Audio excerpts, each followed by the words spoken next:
ठहरो जरा, हैरान ना होवो। एक बार फिर ध्यान नाल देखो। ਇਹ ਦ੍ਰਿਸ਼ ਕਿਸੇ ਪ੍ਰਾਈਵੇਟ ਸਕੂਲ ਦੇ ਨਹੀਂ, ਸਗੋਂ ਪੰਜਾਬ ਦੇ ਜ਼ਿਲ੍ਹਾ ਫਰੀਦਕੋਟ ਦੇ ਪਿੰਡ ਬਾੜਾ ਭਾਈਕਾ ਦੇ ਸਰਕਾਰੀ ਪ੍ਰਾਇਮਰੀ ਸਕੂਲ ਦੇ ਹਨ।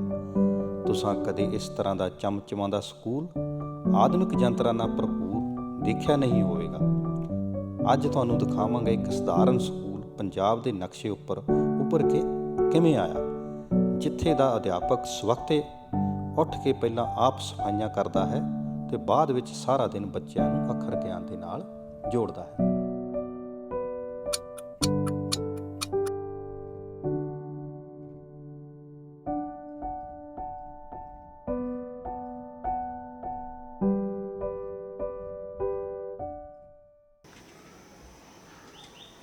ਸਤਿ ਸ਼੍ਰੀ ਅਕਾਲ ਜੀ, ਤੁਸੀਂ ਦੇਖ ਰਹੇ ਪੰਜਾਬੀ ਨੈਸ਼ਨਲ ਟੀਵੀ ਤੇ ਇਸ ਵਕਤ ਜ਼ਿਲ੍ਹਾ ਫਰੀਦਕੋਟ ਦੇ ਬਾੜਾ ਭਾਈਕਾ ਪਿੰਡ ਵਿਖੇ ਮੌਜੂਦ ਹਾਂ ਤੇ ਪ੍ਰਾਇਮਰੀ ਸਕੂਲ ਦੇ ਇਸ ਵਕਤ ਬਿਲਕੁਲ ਐਂਟਰੀ ਗੇਟ ਤੇ ਖੜੇ ਹਾਂ। ਦਿਖਾਉਂਦੇ ਹਾਂ ਦ੍ਰਿਸ਼ ਤੁਹਾਨੂੰ ਪ੍ਰਾਇਮਰੀ ਸਕੂਲ ਬਾੜਾ ਭਾਈਕੇ ਦੇ, ਜਿਹਨੂੰ ਉੱਪਰਲੀ ਨਿਗਾਹ ਤੋਂ ਦੇਖਿਆ ਲੱਗ ਰਿਹਾ ਕਿ ਇਹ ਕਿਸੇ ਪ੍ਰਾਈਵੇਟ ਸਕੂਲ ਦੀ ਇਮਾਰਤ ਆ ਤੇ ਪ੍ਰਾਈਵੇਟ ਸਕੂਲ ਦੇ ਅਦਾਰੇ ਦੀ ਤਰ੍ਹਾਂ ਸਕੂਲ ਇੱਕ ਆਪਣੀ ਨਵੇਕਲੀ ਦਿੱਖ ਦੇ ਰਿਹਾ।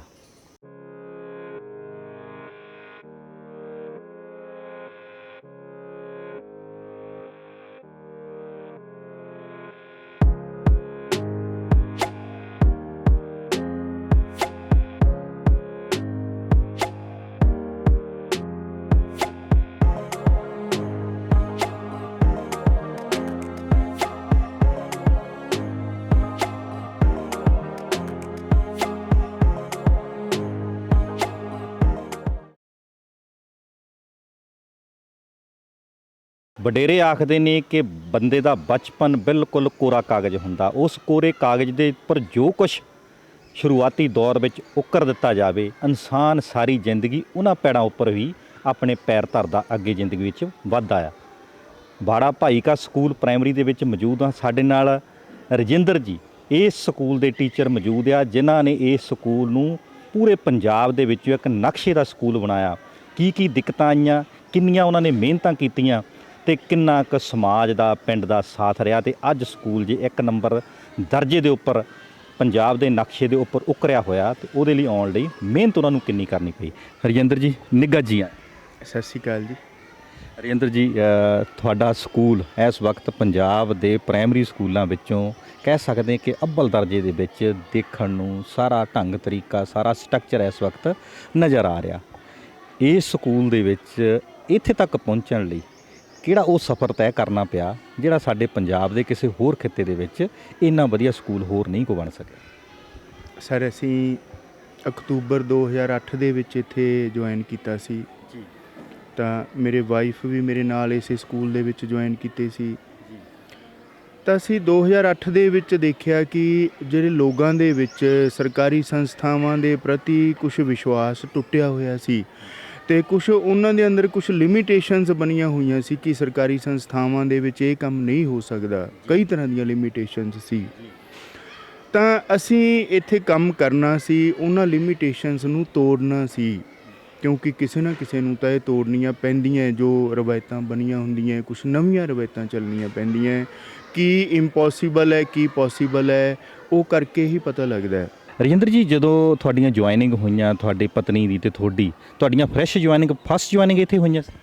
ਹਾਂਜੀ ਸਰ, ਸਾਡੀ ਪਹਿਲੀ ਜੁਆਇਨਿੰਗ ਇਸੇ ਸਕੂਲ ਦੇ ਵਿੱਚ ਹੋਈ ਸੀ ਅਕਤੂਬਰ 2008 ਦੇ ਵਿੱਚ ਜੀ। ਹਾਂਜੀ। ਅਤੇ ਜਦੋਂ ਤੁਸੀਂ ਸਕੂਲ ਦੇ ਵਿੱਚ ਆਏ ਹੋ ਤਾਂ ਉਸ ਵੇਲੇ ਸਕੂਲ ਦੇ ਵਿੱਚ ਮਤਲਬ ਕੀ ਸਟਰਕਚਰ ਸੀਗਾ, ਕਿੰਨੇ ਕਮਰੇ ਸੀ ਅਤੇ ਬੱਚੇ ਕਿੰਨੇ ਸੀ?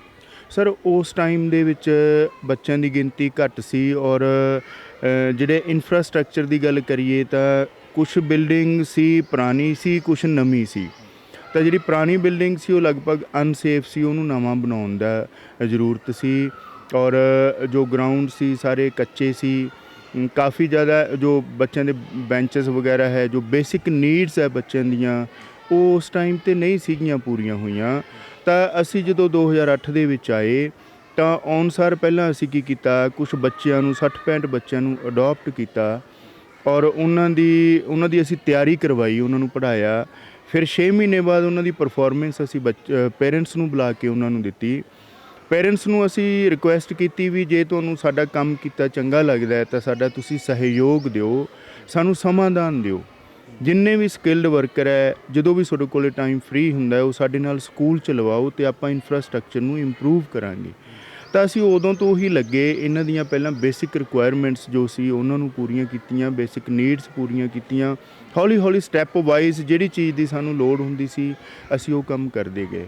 ਔਰ ਇਹਦੇ 'ਚ ਗੱਲ ਇਹ ਹੈ ਜੀ ਕਿ ਅਸੀਂ ਜਿੰਨਾ ਵੀ ਕੰਮ ਕੀਤਾ ਹੈ ਅਸੀਂ ਆਪਣੇ ਹੱਥੀਂ ਕੀਤਾ ਹੈ। ਅਸੀਂ ਇਹ ਨਹੀਂ ਸੋਚਿਆ, ਕੋਈ ਵੀ ਕੰਮ ਛੋਟਾ ਵੱਡਾ ਨਹੀਂ ਹੁੰਦਾ, ਤਾਂ ਜਿੰਨੀ ਦੇਰ ਅਸੀਂ ਆਪਣੇ ਹੱਥੀਂ ਨਹੀਂ ਕੰਮ ਕਰਦੇ ਤਾਂ ਉਨੀ ਦੇਰ ਕਿਸੇ ਵੀ ਕੰਮ ਨੂੰ ਅਸੀਂ ਪ੍ਰੋਪਰ ਵੇ ਨਾਲ ਨਹੀਂ ਕਰਦੇ। ਹੱਥੀਂ ਦਾ ਮਤਲਬ ਕਿ ਜਿਵੇਂ ਤੁਸੀਂ ਦੇਖਦੇ ਕਿ ਸਕੂਲ ਦੀ ਸਫਾਈ ਵੀ ਤੁਸੀਂ ਖੁਦ ਕਰਦੇ ਹੋ, ਬਾਕੀ ਵੀ ਸਾਰਾ ਕੰਮ ਜਿਹੜਾ ਤੁਸੀਂ ਔਨ ਡਿਊਟੀ ਤਾਂ ਕਰਦੇ ਹੋ, ਡਿਊਟੀ ਤੋਂ ਬਾਅਦ ਵੀ ਆਪਣਾ ਇਹ ਕੰਮ ਕਰਦੇ, ਸਾਨੂੰ ਪਤਾ ਲੱਗਾ। ਮਤਲਬ ਕਿਹੜੇ ਕੰਮ ਜਿਹੜੇ ਤੁਸੀਂ ਹੱਥੀਂ ਕੀਤੇ ਨੇ ਜਦੋਂ ਬਿਲਡਿੰਗ ਬਣਦੀ ਸੀਗੀ ਜਾਂ ਹੋਰ ਢਾਂਚਾ ਤਿਆਰ ਹੋ ਰਿਹਾ ਸੀ? ਸਰ ਇਸ ਤਰ੍ਹਾਂ ਵੀ ਸਾਡੇ ਕੋਲੇ ਕੋਈ ਫੰਡਸ ਤਾਂ ਹੁੰਦੇ ਨਹੀਂ ਸੀ ਉਸ ਟਾਈਮ। ਸਾਡੀ ਤਨਖਾਹ ਵੀ ਉਸ ਟਾਈਮ 4500 ਸੀ। ਅਸੀਂ ਸਕੂਲ ਦੇ ਵਿੱਚ ਕੰਮ ਵੀ ਕਰਨਾ ਸੀ। ਤਾਂ ਉਦੋਂ ਕੀ ਹੋਇਆ ਕਿ ਮੈਂ ਪਹਿਲਾਂ ਨਾ ਜਦੋਂ ਮੈਨੂੰ ਤਨਖਾਹ ਮਿਲੀ ਤਾਂ ਪਹਿਲੀ ਦੂਜੀ ਤਨਖਾਹ 'ਤੇ ਮੈਂ 5000 ਰੁਪਏ ਦੇ ਮਿਸਤਰੀਆਂ ਦੇ ਸਾਰੇ ਟੂਲਸ ਲੈ ਕੇ ਆਇਆ। ਕੋਈ ਕਰੰਡੀ ਤੇ ਸੀ, ਕੋਈ ਲੱਕੜ ਦਾ ਕੰਮ ਕਰਨਾ ਹੈ, ਕੋਈ ਬਿਜਲੀ ਦਾ ਕੰਮ ਕਰਨਾ ਹੈ ਜਾਂ ਕੋਈ ਵੀ ਕੰਮ ਕਰਨਾ ਹੈ, ਉਹਨਾਂ ਵਾਸਤੇ ਮੈਂ ਟੂਲਸ ਲੈ ਕੇ ਆਇਆ। ਕਿਉਂਕਿ ਜਦੋਂ ਆਪਾਂ ਕਿਸੇ ਤੋਂ ਕੰਮ ਕਰਾਉਣਾ, ਕਿਸੇ ਮਿਸਤਰੀ ਤੋਂ ਕੰਮ ਕਰਾਉਣਾ, ਉਹਨੂੰ ਲੇਬਰ ਵੀ ਦੇਣੀ ਹੈ, ਮਟੀਰੀਅਲ ਵੀ ਚਾਹੀਦਾ ਹੈ, ਤਾਂ ਉਹ ਕਿੱਥੋਂ ਦੇਵਾਂਗੇ, ਸਾਡੇ ਕੋਲ ਹੈ ਨਹੀਂ। ਤਾਂ ਇੰਨਾ ਕੁ ਮਤਲਬ ਅਸੀਂ ਆਪਣੀ ਐਜੂਕੇਸ਼ਨ ਦੇ ਵਿੱਚ, ਮੈਂ ਜਿਵੇਂ MSc ਅਪਲਾਈਡ ਫਿਜ਼ਿਕਸ ਕੀਤੀ ਸੀ, ਉੱਥੇ ਮੈਂ ਇਹ ਕੰਮ ਹੱਥੀਂ ਕੰਮ ਕਰਦਾ ਰਿਹਾ ਹਰ ਤਰ੍ਹਾਂ ਦੀ। ਤਾਂ ਮੈਂ ਉਹ ਲਿਆ ਕੇ ਰੱਖੇ ਸੀ। ਮੈਂ ਪਹਿਲਾਂ ਆਪਣੇ ਹੱਥੀਂ ਕੰਮ ਇਹ ਕਰਨਾ ਸਟਾਰਟ ਕੀਤਾ। ਮਿਸਤਰੀਆਂ ਵਾਲੇ ਕੰਮ ਵੀ ਜੋ ਕੁਛ ਲੱਕੜ ਦਾ ਸੀ, ਕੁਛ ਹੋਰ ਸੀ, ਉਹ ਵੀ ਕਰਦੇ ਸੀ। ਔਰ ਸਾਫ਼ ਸਫਾਈ ਵੀ ਸਾਰੀ ਆਪਣੇ ਹੱਥੀਂ ਕਰਦੇ ਸੀ। ਜਿਵੇਂ ਹੁਣ ਕੁਛ ਬੱਚੇ ਜਿਹੜੇ ਲੌਂਗ ਐਬਸੈਂਟੀ ਸੀ, ਉਹ ਨਹੀਂ ਆਉਂਦੇ ਸੀ ਸਕੂਲ, ਘਰੇ ਗਏ, ਉਹਨਾਂ ਨੂੰ ਲੈ ਆਏ, ਉਹ ਸੁੱਤੇ ਪਏ ਆ, ਉਹਨਾਂ ਨੂੰ ਉਸੇ ਤਰ੍ਹਾਂ ਪੇਰੈਂਟਸ ਨੇ ਦਿਹਾੜੀ ਜਾਣਾ, ਉਹਨਾਂ ਨੂੰ ਉਸੇ ਤਰ੍ਹਾਂ ਸਕੂਟਰ 'ਤੇ ਬਿਠਾ ਕੇ ਸਕੂਲ ਲਿਆਏ, ਇੱਥੇ ਲਿਆ ਕੇ ਉਹਨਾਂ ਨੂੰ ਨਵਾਤਾ, ਸਿਰ ਵਾਹਤਾ ਉਹਨਾਂ ਦਾ, ਉਹਨਾਂ ਨੂੰ ਰੋਟੀ ਖਵਾਤੀ, ਫਿਰ ਉਹਨਾਂ ਨੂੰ ਕਲਾਸ 'ਚ ਬਿਠਾਤਾ। ਮਤਲਬ ਇਸ ਤਰ੍ਹਾਂ ਦਾ ਹਰ ਕੋਈ ਕੰਮ ਜੋ ਵੀ ਲੱਗਦਾ ਸੀ ਕਰਨ ਵਾਲਾ, ਉਹ ਅਸੀਂ ਆਪਦੇ ਹੱਥੀਂ ਕਰਦੇ ਸੀ ਇੱਥੇ। ਮਤਲਬ ਜਿਹੜੇ ਬੱਚੇ ਜਿਨ੍ਹਾਂ ਨੂੰ ਪਤਾ ਹੀ ਨਹੀਂ ਸੀ ਪੜ੍ਹਾਈ ਦਾ, ਅੱਖਰ ਗਿਆਨ ਦਾ ਨਹੀਂ ਸੀਗਾ, ਉਹਨਾਂ ਨੂੰ ਪਹਿਲਾਂ ਉਸ ਮਾਹੌਲ ਵਿੱਚ ਲੈ ਕੇ ਆਂਦਾ, ਉਹਨਾਂ ਨੂੰ ਫੀਲ ਕਰਾਇਆ ਵੀ ਸਕੂਲ ਜਿਹੜਾ ਇੱਕ ਆ ਉਹ ਆਉਣ ਵਾਲੇ ਸਮੇਂ ਦੇ ਵਿੱਚ ਤੁਹਾਡੀ ਨੀਂਹ ਰੱਖੂਗਾ। ਜਦੋਂ ਬੱਚੇ ਸ਼ੁਰੂਆਤ ਹੋ ਗਈ, ਉਸ ਤੋਂ ਬਾਅਦ ਫਿਰ ਪਿੰਡ ਵਾਲਿਆਂ ਨੇ ਵੀ ਕੋਈ ਸਾਥ ਦਿੱਤਾ? ਬਿਲਕੁਲ ਸਰ, ਪਿੰਡ ਵਾਲਿਆਂ ਨੇ ਬਹੁਤ ਸਾਥ ਦਿੱਤਾ। ਅਸੀਂ ਜਦੋਂ ਵੀ ਬੁਲਾਉਂਦੇ ਸੀ, ਹਾਜ਼ਰ ਹੁੰਦੇ ਸੀ। ਕਿਸੇ ਜਗ੍ਹਾ 'ਤੇ ਸਾਨੂੰ ਕੋਈ ਭਰਤ ਦੀ ਲੋੜ ਪੈਂਦੀ ਸੀ, ਕਿਸੇ ਵਹੀਕਲ ਦੀ ਲੋੜ ਪੈਂਦੀ ਸੀ, ਜਾਂ ਸਾਨੂੰ ਹੱਥੀਂ ਕੰਮ ਕਰਨ ਦੀ ਲੋੜ ਪੈਂਦੀ ਸੀ, ਤਾਂ ਸੇਵਾਦਾਰ ਸਾਡੇ ਕਹੇ 'ਤੇ ਆ ਜਾਂਦੇ ਸੀ। ਔਰ ਅਸੀਂ ਦੇਖੋ, ਕੋਈ ਵੀ ਕੰਮ ਕਰਨ ਦੇ ਲਈ ਕੁਛ ਪੈਸਾ ਚਾਹੀਦਾ ਹੁੰਦਾ ਹੈ। ਤਾਂ ਜਦੋਂ ਇੱਕ ਤਾਂ ਅਸੀਂ ਕੋਈ ਕੰਮ ਪੈਸਾ ਦੇ ਕੇ ਕਰਾਉਣਾ, ਇੱਕ ਕਿਸੇ ਨੇ ਸੇਵਾ ਭਾਵ ਨਾਲ ਕਰਨਾ, ਉਹਨਾਂ ਦੋਨਾਂ ਗੱਲਾਂ 'ਚ ਫ਼ਰਕ ਹੁੰਦਾ ਹੈ। ਤਾਂ ਅਸੀਂ ਉਦੋਂ ਰਿਕੁਐਸਟ ਲੋਕਾਂ ਨੂੰ ਇਹ ਕੀਤੀ ਸੀ ਕਿ ਤੁਸੀਂ ਅਗਰ ਸਾਨੂੰ ਆਪਣਾ ਸਮਾਂਦਾਨ ਦਿਓ, ਸਮਾਂਦਾਨ ਤੁਸੀਂ ਸਾਨੂੰ ਦਿਓ, ਅਸੀਂ ਕੰਮ ਕਰਾਂਗੇ, ਸਾਡੇ ਨਾਲ ਕਰੋ। ਜਿੰਨੇ ਵੀ ਸਕਿਲਡ ਵਰਕਰ ਹੈ, ਕੋਈ ਇਲੈਕਟ੍ਰੀਸ਼ੀਅਨ ਹੈ, ਕੋਈ ਟੈਕਨੀਸ਼ੀਅਨ ਹੈ, ਕੋਈ ਲੱਕੜ ਦਾ ਮਿਸਤਰੀ ਹੈ, ਕੋਈ ਲੋਹੇ ਦਾ ਮਿਸਤਰੀ ਹੈ, ਕੋਈ ਚਨਾਈ ਦਾ ਮਿਸਤਰੀ ਹੈ, ਸਾਡੇ ਨਾਲ ਜੁੜੋ। ਆਪਾਂ ਫ੍ਰੀ ਟਾਈਮ ਦੇ ਵਿੱਚ ਤੁਸੀਂ ਸਾਡੇ ਨਾਲ ਲਾਓ, ਘੰਟਾ 2 ਘੰਟੇ, ਜਿੰਨੇ ਵੀ ਤੁਹਾਡੇ ਕੋਲ ਫ੍ਰੀ ਟਾਈਮ ਹੈ। ਤਾਂ ਇਸੇ ਤਰ੍ਹਾਂ ਹੀ ਅਸੀਂ ਇਕੱਲੀ ਚੀਜ਼ ਨੂੰ ਬਣਾਇਆ। ਮੈਂ ਇਸ ਨੂੰ ਇੱਕ ਗੱਲ ਦੱਸਦਾ, ਦੇਖੋ ਕੁਛ ਰਿਕੁਆਇਰਮੈਂਟਸ ਹੁੰਦੀਆਂ। ਹਰ ਇੱਕ ਬੰਦੇ ਦਾ ਆਪਣਾ ਕੰਮ ਕਰਨ ਦਾ ਤਰੀਕਾ ਹੁੰਦਾ ਹੈ। ਪਹਿਲਾਂ ਤਾਂ ਇਹ ਹੈ ਵੀ ਸਾਡੇ ਕੋਲ, ਸਾਡੇ ਕੈਂਪਸ ਦੇ ਵਿੱਚ ਅਵੇਲੇਬਲ ਕੀ ਹੈ, ਕੀ ਉਹ ਸਾਫ਼ ਸੁਥਰਾ ਹੈ, ਕੀ ਉਹ ਵਰਤੋਂਯੋਗ ਹੈ, ਜਾਂ ਉਸ ਨੂੰ ਰਿਪੇਅਰ ਕਰਨ ਦੀ ਲੋੜ ਹੈ। ਪਹਿਲਾਂ ਤਾਂ ਇਹ ਚੀਜ਼ ਦੇਖਣੀ, ਜੋ ਤੁਹਾਡੇ ਕੋਲ ਅਵੇਲੇਬਲ ਹੈ ਉਸ ਨੂੰ ਵਰਤੋਂ 'ਚ ਲਿਆਉਣਾ। ਦੂਸਰੀ ਗੱਲ ਕੀ ਹੈ, ਜੇ ਮੈਂ ਮਤਲਬ ਆਉਣ ਸਾਰੀ ਇਹ ਗੱਲ ਕਰਨ ਲੱਗ ਜਾਂ, ਕੋਈ ਬਹਾਨੇ ਬਣਾਉਣ ਲੱਗ ਜਾਂ, ਯਾਰ ਮੇਰੇ ਕੋਲ ਆਹ ਨਹੀਂ, ਮੈਂ ਲੋਕਾਂ ਤੋਂ ਡਿਮਾਂਡ ਕਰਨ ਲੱਗ ਜਾਂ, ਮੈਨੂੰ ਆਹ ਵੀ ਦਿਓ। ਪਹਿਲਾਂ ਜੋ ਪਿਆ ਮੈਂ ਉਸ ਨੂੰ ਤਾਂ ਸੰਵਾਰ ਲਾਂ, ਉਸ ਨੂੰ ਤਾਂ ਵਰਤ ਲਾਂ, ਅਗਲੀ ਡਿਮਾਂਡ ਉਸ ਤੋਂ ਬਾਅਦ ਦੀ ਗੱਲ ਹੈ। ਤਾਂ ਅਸੀਂ ਪਹਿਲਾਂ ਅਨੁਸਾਰ ਇਹ ਦੇਖਿਆ ਵੀ ਸਾਡੇ ਕੋਲ ਅਵੇਲੇਬਲ ਕੀ ਹੈ, ਉਸ ਨੂੰ ਸੰਵਾਰਿਆ, ਉਸ ਨੂੰ ਵਰਤਿਆ, ਅਗਲੀ ਗੱਲ ਅਸੀਂ ਬਾਅਦ 'ਚ ਕੀਤੀ। ਔਰ ਸਾਡੀ ਕੋਸ਼ਿਸ਼ ਇਹ ਰਹੀ ਵੀ ਜਿੰਨਾ ਕੁ ਸਾਡੇ ਕੋਲ ਕੋਈ ਪੈਸਾ ਮਿਲਦਾ ਹੈ, ਸਾਨੂੰ ਕੋਈ 2-4 ਪੈਸੇ, ਅਸੀਂ ਉਹ ਰੁਪਏ ਨੂੰ ਸਵਾ ਰੁਪਏ ਬਣਾ ਕੇ ਵਰਤੀਏ, ਔਰ ਸਾਰਾ ਹੀ ਬੱਚਿਆਂ ਨੂੰ ਜਿਹੜਾ ਸਿੱਧਾ ਫਾਇਦਾ ਹੋਵੇ ਅਸੀਂ ਉਸ ਤਰੀਕੇ ਨਾਲ ਉਸ ਨੂੰ ਯੂਜ਼ ਕਰੀਏ। ਅਸੀਂ ਜਿੰਨਾ ਵੀ ਕੰਮ ਕੀਤਾ ਇਨਡੋਰ ਕੀਤਾ, ਬੱਚਿਆਂ ਨੂੰ ਡਾਇਰੈਕਟਲੀ ਉਸ ਚੀਜ਼ ਦਾ ਬੈਨੀਫਿਟ ਮਿਲਦਾ। ਔਰ ਜਿਵੇਂ ਕਿ ਮੈਨੂੰ ਇੱਕ ਐਗਜ਼ਾਮਪਲ ਹੈ ਵੀ ਮੈਨੂੰ ਲੋੜ ਸੀ ਕਿ ਸਾਡਾ ਕੁਛ ਜਗ੍ਹਾ ਹੈ, ਕੁਛ ਗਰਾਊਂਡ ਪੱਕਾ ਕਰਨਾ, ਜਿੱਥੇ ਬੱਚੇ ਤੁਰਦੇ ਫਿਰਦੇ ਹੈ, ਉਹ ਬੱਚੇ ਲਿਬੜਦੇ ਆ ਉੱਥੇ। ਤਾਂ ਉਹ ਕੀ ਸੀ ਵੀ ਮੈਂ ਉਹਨੂੰ ਚਾਹੇ ਇੱਟ ਨਾਲ ਕਰਦਾ, ਚਾਹੇ ਮੈਂ ਉਹਨੂੰ ਡਲਿਆਂ ਨਾਲ ਕਰਦਾ, ਚਾਹੇ ਮੈਂ ਉਹਨੂੰ ਇੰਟਰਲੋਕ ਨਾਲ ਕਰਦਾ, ਉਹ ਮੇਰੀ ਫਾਈਨੈਂਸ਼ੀਅਲ ਕੰਡੀਸ਼ਨ ਦੇ ਉੱਪਰ ਡਿਪੈਂਡ ਕਰਦਾ ਸੀ। ਬਟ ਉਸ ਟਾਈਮ ਮੇਰੇ ਕੋਲ ਪੈਸੇ ਨਹੀਂ ਸੀ, ਮੇਰੀ ਫਾਈਨੈਂਸ਼ੀਅਲ ਕੰਡੀਸ਼ਨ ਸਾਊਂਡ ਨਹੀਂ ਸੀ। ਮੈਂ ਕੀ ਕੀਤਾ, ਅਸੀਂ ਸਾਡੇ ਸਾਰੇ ਸਟਾਫ ਨੇ ਅਸੀਂ ਮਿਲ ਕੇ ਕੀ ਕੀਤਾ ਵੀ ਪਿੰਡ ਦੇ ਵਿੱਚ ਜੋ ਕੋਈ ਜ਼ਿਮੀਂਦਾਰ ਘਰ ਢਾਉਂਦਾ ਸੀ, ਨਵੀਂ ਕੋਠੀ ਬਣਾਉਂਦਾ ਸੀ, ਅਸੀਂ ਉਹਦੇ ਕੋਲ ਚਲੇ ਜਾਂਦੇ ਸੀ, ਉਹਨੂੰ ਰਿਕੁਐਸਟ ਕਰਦੇ ਸੀ ਵੀ ਬਈ ਤੁਸੀਂ ਜਿਹੜਾ ਪੁਰਾਣਾ ਮਕਾਨ ਢਾਇਆ ਹੈ ਉਹਦੀਆਂ ਇੱਟਾਂ ਤੁਸੀਂ ਵਰਤ ਲਓ, ਜੋ ਉਸ ਦੇ ਛੋਟੇ ਟੁਕੜੇ ਆ ਇੱਟਾਂ ਦੇ ਉਹ ਸਾਨੂੰ ਦੇ ਦਿਓ, ਅਸੀਂ ਉਹਨਾਂ ਨੂੰ ਲੈ ਜਾਾਂਗੇ। ਤਾਂ ਉਹ ਇਸੇ ਤਰ੍ਹਾਂ ਹੋਇਆ। ਅਸੀਂ ਕੀ ਕਰਦੇ ਸੀ ਵੀ ਸਾਡੇ ਚੇਅਰਮੈਨ ਦੀ ਟਰਾਲੀ ਲੈ ਕੇ ਤੇ ਬੱਠਲ ਲੈ ਕੇ ਚਲੇ ਜਾਂਦੇ ਸੀ, ਤਾਂ ਉਹ ਜਿਹੜੇ ਡਲੇ ਹੁੰਦੇ ਸੀ, ਇੱਟਾਂ ਦੇ ਰੋੜੇ ਹੁੰਦੇ ਸੀ, ਉਹਨਾਂ ਦੀ ਅਸੀਂ ਟਰਾਲੀ ਭਰ ਲਿਆਉਂਦੇ ਸੀ। 5-6 ਮਹੀਨਿਆਂ ਦੇ ਵਿੱਚ ਅਸੀਂ 10-12 ਟਰਾਲੀਆਂ ਇੱਥੇ ਇਕੱਠੀਆਂ ਕਰ ਲਈਆਂ ਡਲਿਆਂ ਦੀਆਂ। ਉਸ ਤੋਂ ਬਾਅਦ ਕੀ ਹੋਇਆ, ਪਿੰਡ ਦੇ ਜਿਹੜੇ ਮੁੰਡੇ ਸੀ ਸਾਡੇ ਨਾਲ ਜੁੜੇ ਹੋਏ ਲੋਕ ਜੁੜੇ ਹੋਏ ਸੀ, ਉਹਨਾਂ ਦੀ ਅਸੀਂ ਇੱਕ ਦਿਨ ਸੇਵਾ ਲਈ, ਉਹਨਾਂ ਨੂੰ ਲਾ ਕੇ ਸਾਰੇ ਗਰਾਊਂਡ ਦੇ ਵਿੱਚ ਇਹ ਡਲੇ ਚਿੰਨਤੇ। ਫਿਰ ਇੱਕ ਦਿਨ ਕੀ ਹੋਇਆ ਕਿ ਅਸੀਂ ਰਿਕੁਐਸਟ ਕੀਤੀ, ਕਿਸੇ ਨੇ ਕੋਈ ਬਰੇਤੀ ਦਾ ਬੱਠਲ ਦੇਤਾ, ਕਿਸੇ ਨੇ ਸੀਮੈਂਟ ਦਾ ਗੱਟਾ ਦੇਤਾ, ਕਿਸੇ ਨੇ ਕਿਵੇਂ ਕਰਤਾ, ਸਾਰਿਆਂ ਨੇ ਰਲ ਕੇ ਇਸ 'ਤੇ ਘੋਲੂਆ ਪਾਤਾ। ਮਤਲਬ ਸਾਡਾ ਪਰਪਸ ਸੀ ਅਸੀਂ ਇਸ ਨੂੰ ਪੱਕਾ ਕਰਨਾ, ਸਾਡੇ ਬੱਚੇ ਗੰਦੇ ਨਾ ਹੋਣ। ਔਰ ਉਹ ਅਸੀਂ ਇਹ ਵੇਟ ਨਹੀਂ ਕੀਤੀ ਵੀ ਸਾਨੂੰ ਅਸੀਂ ਇੰਟਰਲੋਕ ਨਾਲ ਹੀ ਕਰਨਾ, ਸਾਨੂੰ ਜੋ ਵੀ ਸਾਧਨ ਮਿਲੇ ਘੱਟ ਤੋਂ ਘੱਟ ਪੈਸੇ ਦੇ ਵਿੱਚ ਜਾਂ ਉਹਨਾਂ ਨੂੰ ਅਸੀਂ ਮੈਨੇਜ ਕੀਤਾ। ਜਿਵੇਂ ਸਿਆਣੇ ਕਹਿੰਦੇ ਨੇ ਕਿ ਇੱਕ ਮਾਹੌਲ ਜਿਹੜਾ ਹੈ, ਇਕਾਗਰਤਾ ਜਿਹੜੀ ਹੋਣੀ ਆ ਪੜ੍ਹਾਈ ਦੇ ਵਿੱਚ ਉਹ ਲਾਜ਼ਮੀ ਆ। ਤਾਂ ਉਹ ਮਾਹੌਲ ਜਦੋਂ ਤੁਸੀਂ ਕਮਰਿਆਂ 'ਚ ਪੈਦਾ ਕੀਤਾ, ਜਦੋਂ ਤੁਸੀਂ ਸਮਾਰਟ ਸਕੂਲ ਬਣਾਇਆ, ਉਹਦੇ ਲਈ ਫਿਰ ਜਿਹੜਾ ਸਟਰਕਚਰ ਸੀ ਉਹ ਕਿਵੇਂ ਖੜਾ ਕੀਤਾ? ਸਰ ਇਸ ਤਰ੍ਹਾਂ ਹੈ, ਐਜੂਕੇਸ਼ਨ ਦਾ ਇੱਕੋ ਹੀ ਇੱਕ ਜੋ ਸਟਾਰਟਿੰਗ ਜਿੱਥੋਂ ਹੁੰਦੀ ਹੈ ਐਜੂਕੇਸ਼ਨ, ਉਹ ਹੈ ਕੰਸਨਟ੍ਰੇਸ਼ਨ, ਇਕਾਗਰਤਾ। ਜੇ ਬੱਚੇ ਦੀ ਇਕਾਗਰਤਾ ਹੈ, ਉਸ ਨੂੰ ਕੁਛ ਵੀ ਔਖਾ ਨਾ ਲੱਗੂ, ਉਸ ਦਾ ਪੜ੍ਹਾਈ ਦੇ ਵਿੱਚ ਇੰਟਰਸਟ ਬਣੂ। ਜਿਹੜੀ ਚੀਜ਼ ਉਹਨੇ 2 ਘੰਟਿਆਂ 'ਚ ਸਿੱਖਣੀ ਆ ਉਹ ਅੱਧੇ ਟਾਈਮ ਦੇ ਵਿੱਚ ਸਿੱਖੂ। ਔਰ ਜੇ ਇਕਾਗਰਤਾ ਨਹੀਂ ਤਾਂ ਉਹਦੇ ਨਾਲ ਸਾਰਾ ਦਿਨ ਮੱਥਾ ਮਾਰੀ ਜਾਓ, ਉਹਨੇ ਨਹੀਂ ਸਿੱਖਣਾ। ਇਕਾਗਰਤਾ ਨੂੰ ਬਣਾਉਣ ਵਾਸਤੇ ਕੁਛ ਸਾਈਕੋਲੋਜੀਕਲੀ ਚੀਜ਼ਾਂ ਬਹੁਤ ਜ਼ਰੂਰੀ ਹੁੰਦੀਆਂ ਜਿਹਦੇ ਨਾਲ ਬੱਚੇ ਦਾ ਮਾਈਂਡ ਫਰੈਸ਼ ਰਹੇ, ਉਸ ਦੀ ਇਕਾਗਰਤਾ ਬਣੇ। ਤਾਂ ਜਿਵੇਂ ਕਿ ਸਾਡੇ ਕੋਲ ਕਮਰੇ ਸੀ, ਪੁਰਾਣੇ ਕਮਰੇ ਸੀ, ਉਹਨਾਂ 'ਚ ਕੋਈ ਰੰਗ ਰੋਗਨ ਕੁਛ ਨਹੀਂ ਸੀ। ਸਾਨੂੰ ਉਸ ਟਾਈਮ ਲੱਗਦਾ ਸੀ ਵੀ ਸਾਰਾ ਦਿਨ ਬੱਚੇ ਨੇ ਬਲੈਕ ਬੋਰਡ ਵਾਲੀ ਸਾਈਡ ਦੇਖਣਾ। ਪਹਿਲੀ ਗੱਲ ਤਾਂ ਸਾਡਾ ਬਲੈਕ ਬੋਰਡ, ਸਾਨੂੰ ਕੰਧ 'ਤੇ ਜਿੰਨੀ ਮੈਕਸਿਮਮ ਜਗ੍ਹਾ ਮਿਲਦੀ ਹੈ ਉਸ ਦੇ ਵਿੱਚ ਸਾਨੂੰ ਸਭ ਤੋਂ ਵੱਡਾ ਬਲੈਕ ਬੋਰਡ ਚਾਹੀਦਾ, ਕਿਉਂਕਿ ਜੋ ਸਭ ਤੋਂ ਪ੍ਰਾਇਮਰੀ ਜੋ ਟੂਲਸ ਹੈ ਇੱਕ ਟੀਚਰ ਦੇ ਵਾਸਤੇ ਪੜ੍ਹਾਉਣ ਦੇ ਲਈ, ਟੀਚਿੰਗ ਏਡਸ ਹੈ, ਉਹ ਚਾਕ ਤੇ ਬਲੈਕ ਬੋਰਡ ਹੈ। ਅਗਰ ਉਹਦੇ ਕੋਲ ਹੋਰ ਕੁਛ ਨਹੀਂ, ਚਾਕ ਤੇ ਬਲੈਕ ਬੋਰਡ ਆ, ਉਹ ਫਿਰ ਵੀ ਬਹੁਤ ਕੁਛ ਕਰਵਾ ਸਕਦਾ ਹੈ। ਅਸੀਂ ਉਹ ਚੀਜ਼ ਨੂੰ ਵੱਡਾ ਕੀਤਾ, ਜਿਹੜੀ ਕੰਧ ਵੱਲ ਉਹਨਾਂ ਨੇ ਸਾਰਾ ਦਿਨ ਦੇਖਣਾ ਹੈ, ਜਿਸ ਚੀਜ਼ ਨੂੰ ਦੇਖ ਕੇ ਉਹਨਾਂ ਦੀ ਸਾਈਕੋਲੋਜੀ ਦੇ ਉੱਪਰ ਅਸਰ ਪੈਣਾ ਹੈ। ਅਸੀਂ ਸਾਡੇ ਕੋਲ ਜਿੰਨੇ ਕੁ ਪੈਸੇ ਸੀ, ਉਹ ਫਰੰਟ ਵਾਲ ਨੂੰ ਅਸੀਂ ਵਾਈਟ ਪੇਂਟ ਕਰਤਾ, ਇਹਨਾਂ ਨੂੰ ਸਾਫ਼ ਸੁਥਰੀ ਦਿਸੇ ਉਹ ਚੀਜ਼ ਜਿਨ੍ਹਾਂ ਨੇ ਜਿਹੜਾ ਸਾਰਾ ਦਿਨ ਉਧਰ ਨੂੰ ਦੇਖਣਾ ਹੈ, ਕਿਉਂਕਿ ਸਾਫ਼ ਸਫਾਈ ਦਾ ਬੱਚੇ ਦੇ ਸਾਈਕੋਲੋਜੀ ਦੇ ਉੱਪਰ ਬੜਾ ਵਧੀਆ ਅਸਰ ਪੈਂਦਾ ਹੈ। ਔਰ ਉਸ ਤਰ੍ਹਾਂ ਅਸੀਂ ਕਰਦੇ ਕਰਦੇ ਜਿਵੇਂ ਜਿਵੇਂ ਸਾਡੀ ਰਿਕੁਆਇਰਮੈਂਟ ਸੀ, ਅਸੀਂ ਇਹਨਾਂ ਦੇ ਬੈਠਣ ਦੇ ਲਈ ਬੈਂਚ ਬਣਾਏ, ਇਹਨਾਂ ਦੀ ਯੂਨੀਫਾਰਮ ਨੂੰ ਇੰਪਰੂਵ ਕੀਤਾ, ਪੱਖਿਆਂ ਦਾ ਪੂਰਾ ਪ੍ਰਬੰਧ ਕੀਤਾ, ਲਾਈਟ ਦਾ ਪੂਰਾ ਪ੍ਰਬੰਧ ਕੀਤਾ ਕਲਾਸਿਸ ਦੇ ਵਿੱਚ। ਉਸ ਤੋਂ ਬਾਅਦ ਕੀ ਹੋਇਆ ਵੀ ਸਾਨੂੰ ਜ਼ਰੂਰਤ ਸੀ ਕਿ ਅਸੀਂ ਇਹਨਾਂ ਦੀਆਂ ਕਲਾਸਿਸ ਨੂੰ ਸਮਾਰਟ ਕਲਾਸਿਸ ਬਣਾਉਣਾ ਹੈ, ਇਹਨਾਂ ਦੀ ਚਿਰ ਸਥਾਈ ਲਰਨਿੰਗ ਦੇ ਵਾਸਤੇ। ਇਹਨਾਂ ਨੂੰ ਜੋ ਇਨਫੋਰਮੇਸ਼ਨ ਹੈ ਅਸੀਂ ਪ੍ਰੈਕਟੀਕਲ ਇਨਫੋਰਮੇਸ਼ਨ ਦੇ ਸਕੀਏ, ਇਹਨਾਂ ਦੀ ਐਜੂਕੇਸ਼ਨ ਨੂੰ ਪ੍ਰੈਕਟੀਕਲ ਬਣਾਉਣ ਵਾਸਤੇ ਸਾਨੂੰ ਸਮਾਰਟ ਕਲਾਸਰੂਮ ਦੀ ਲੋੜ ਸੀ। ਮੈਂ ਉਹਦੇ ਸਮਾਰਟ ਕਲਾਸਰੂਮ ਦੇ ਵਿੱਚ ਕੀ ਕਰਨਾ ਸੀ, ਜੋ ਇਹਨਾਂ ਦੇ ਬੱਚਿਆਂ ਦਾ ਜੋ ਕੰਟੈਂਟ ਹੈ, ਐਜੂਕੇਸ਼ਨ ਦਾ ਸਿਲੇਬਸ ਦਾ ਕੰਟੈਂਟ ਹੈ, ਉਹ ਮੈਂ ਬੱਚਿਆਂ ਨੂੰ ਡਿਲੀਵਰ ਕਰਨਾ ਸੀ। ਉਹ ਮੈਂ 5000 'ਚ ਕਰਦਾ, ਮੈਂ ਉਸ ਨੂੰ ਲੱਖ ਰੁਪਏ 'ਚ ਕਰਦਾ। ਉਹ ਮੇਰੀ ਫਾਈਨੈਂਸ਼ੀਅਲ ਕੰਡੀਸ਼ਨ 'ਤੇ ਡਿਪੈਂਡ ਕਰਦਾ ਹੈ। ਮੇਰੇ ਕੋਲ ਪੈਸੇ ਨਹੀਂ ਸੀ, ਘੱਟ ਪੈਸੇ ਸੀ। ਮੈਂ ਸ਼ਹਿਰਾਂ ਦੇ ਵਿੱਚ ਦੁਕਾਨਾਂ 'ਤੇ ਜਾਂਦਾ, ਰਿਪੇਅਰ ਵਾਲੀਆਂ ਦੁਕਾਨਾਂ 'ਤੇ ਜਾਂਦਾ, ਉਹਨਾਂ ਨੂੰ ਮੈਂ ਰਿਕੁਐਸਟ ਕਰਦਾ ਵੀ ਜੇ ਤੁਹਾਡੇ ਕੋਲ ਕੋਈ ਸੈਕਿੰਡ ਹੈਂਡ LED ਆਉਂਦੀ ਹੈ, ਕੋਈ ਸਮਾਰਟ LED ਆਉਂਦੀ ਹੈ ਜਾਂ ਕੋਈ ਰਿਪੇਅਰ ਵਾਸਤੇ ਆਉਂਦੀ ਹੈ, ਵਰਤੋਂਯੋਗ ਹੈ, ਤਾਂ ਉਹ ਮੈਨੂੰ ਪਲੀਜ਼ ਦੱਸਣਾ। ਤਾਂ ਇਸੇ ਤਰ੍ਹਾਂ ਕਰਕੇ ਮੈਂ ਵੀ ਸਾਡੇ ਜਿਹੜੇ ਜਿੰਨੇ ਵੀ ਕਲਾਸਰੂਮ ਸੀ, ਕੋਈ 4500 'ਚ, ਕੋਈ 5000 'ਚ, ਕੋਈ 7000 ਦੇ ਵਿੱਚ ਉਹ LEDs ਲਿਆ ਕੇ ਉਹਨਾਂ ਨੂੰ ਸਮਾਰਟ ਕਰਕੇ ਔਰ ਉਹਨਾਂ LEDs ਨੂੰ ਸਾਡੇ ਟੀਚਰ ਦੇ ਫੋਨ ਨਾਲ ਅਟੈਚ ਕਰਕੇ ਸਾਰੀਆਂ ਕਲਾਸਾਂ ਦੇ ਵਿੱਚ ਐਡ ਕੀਤੀਆਂ।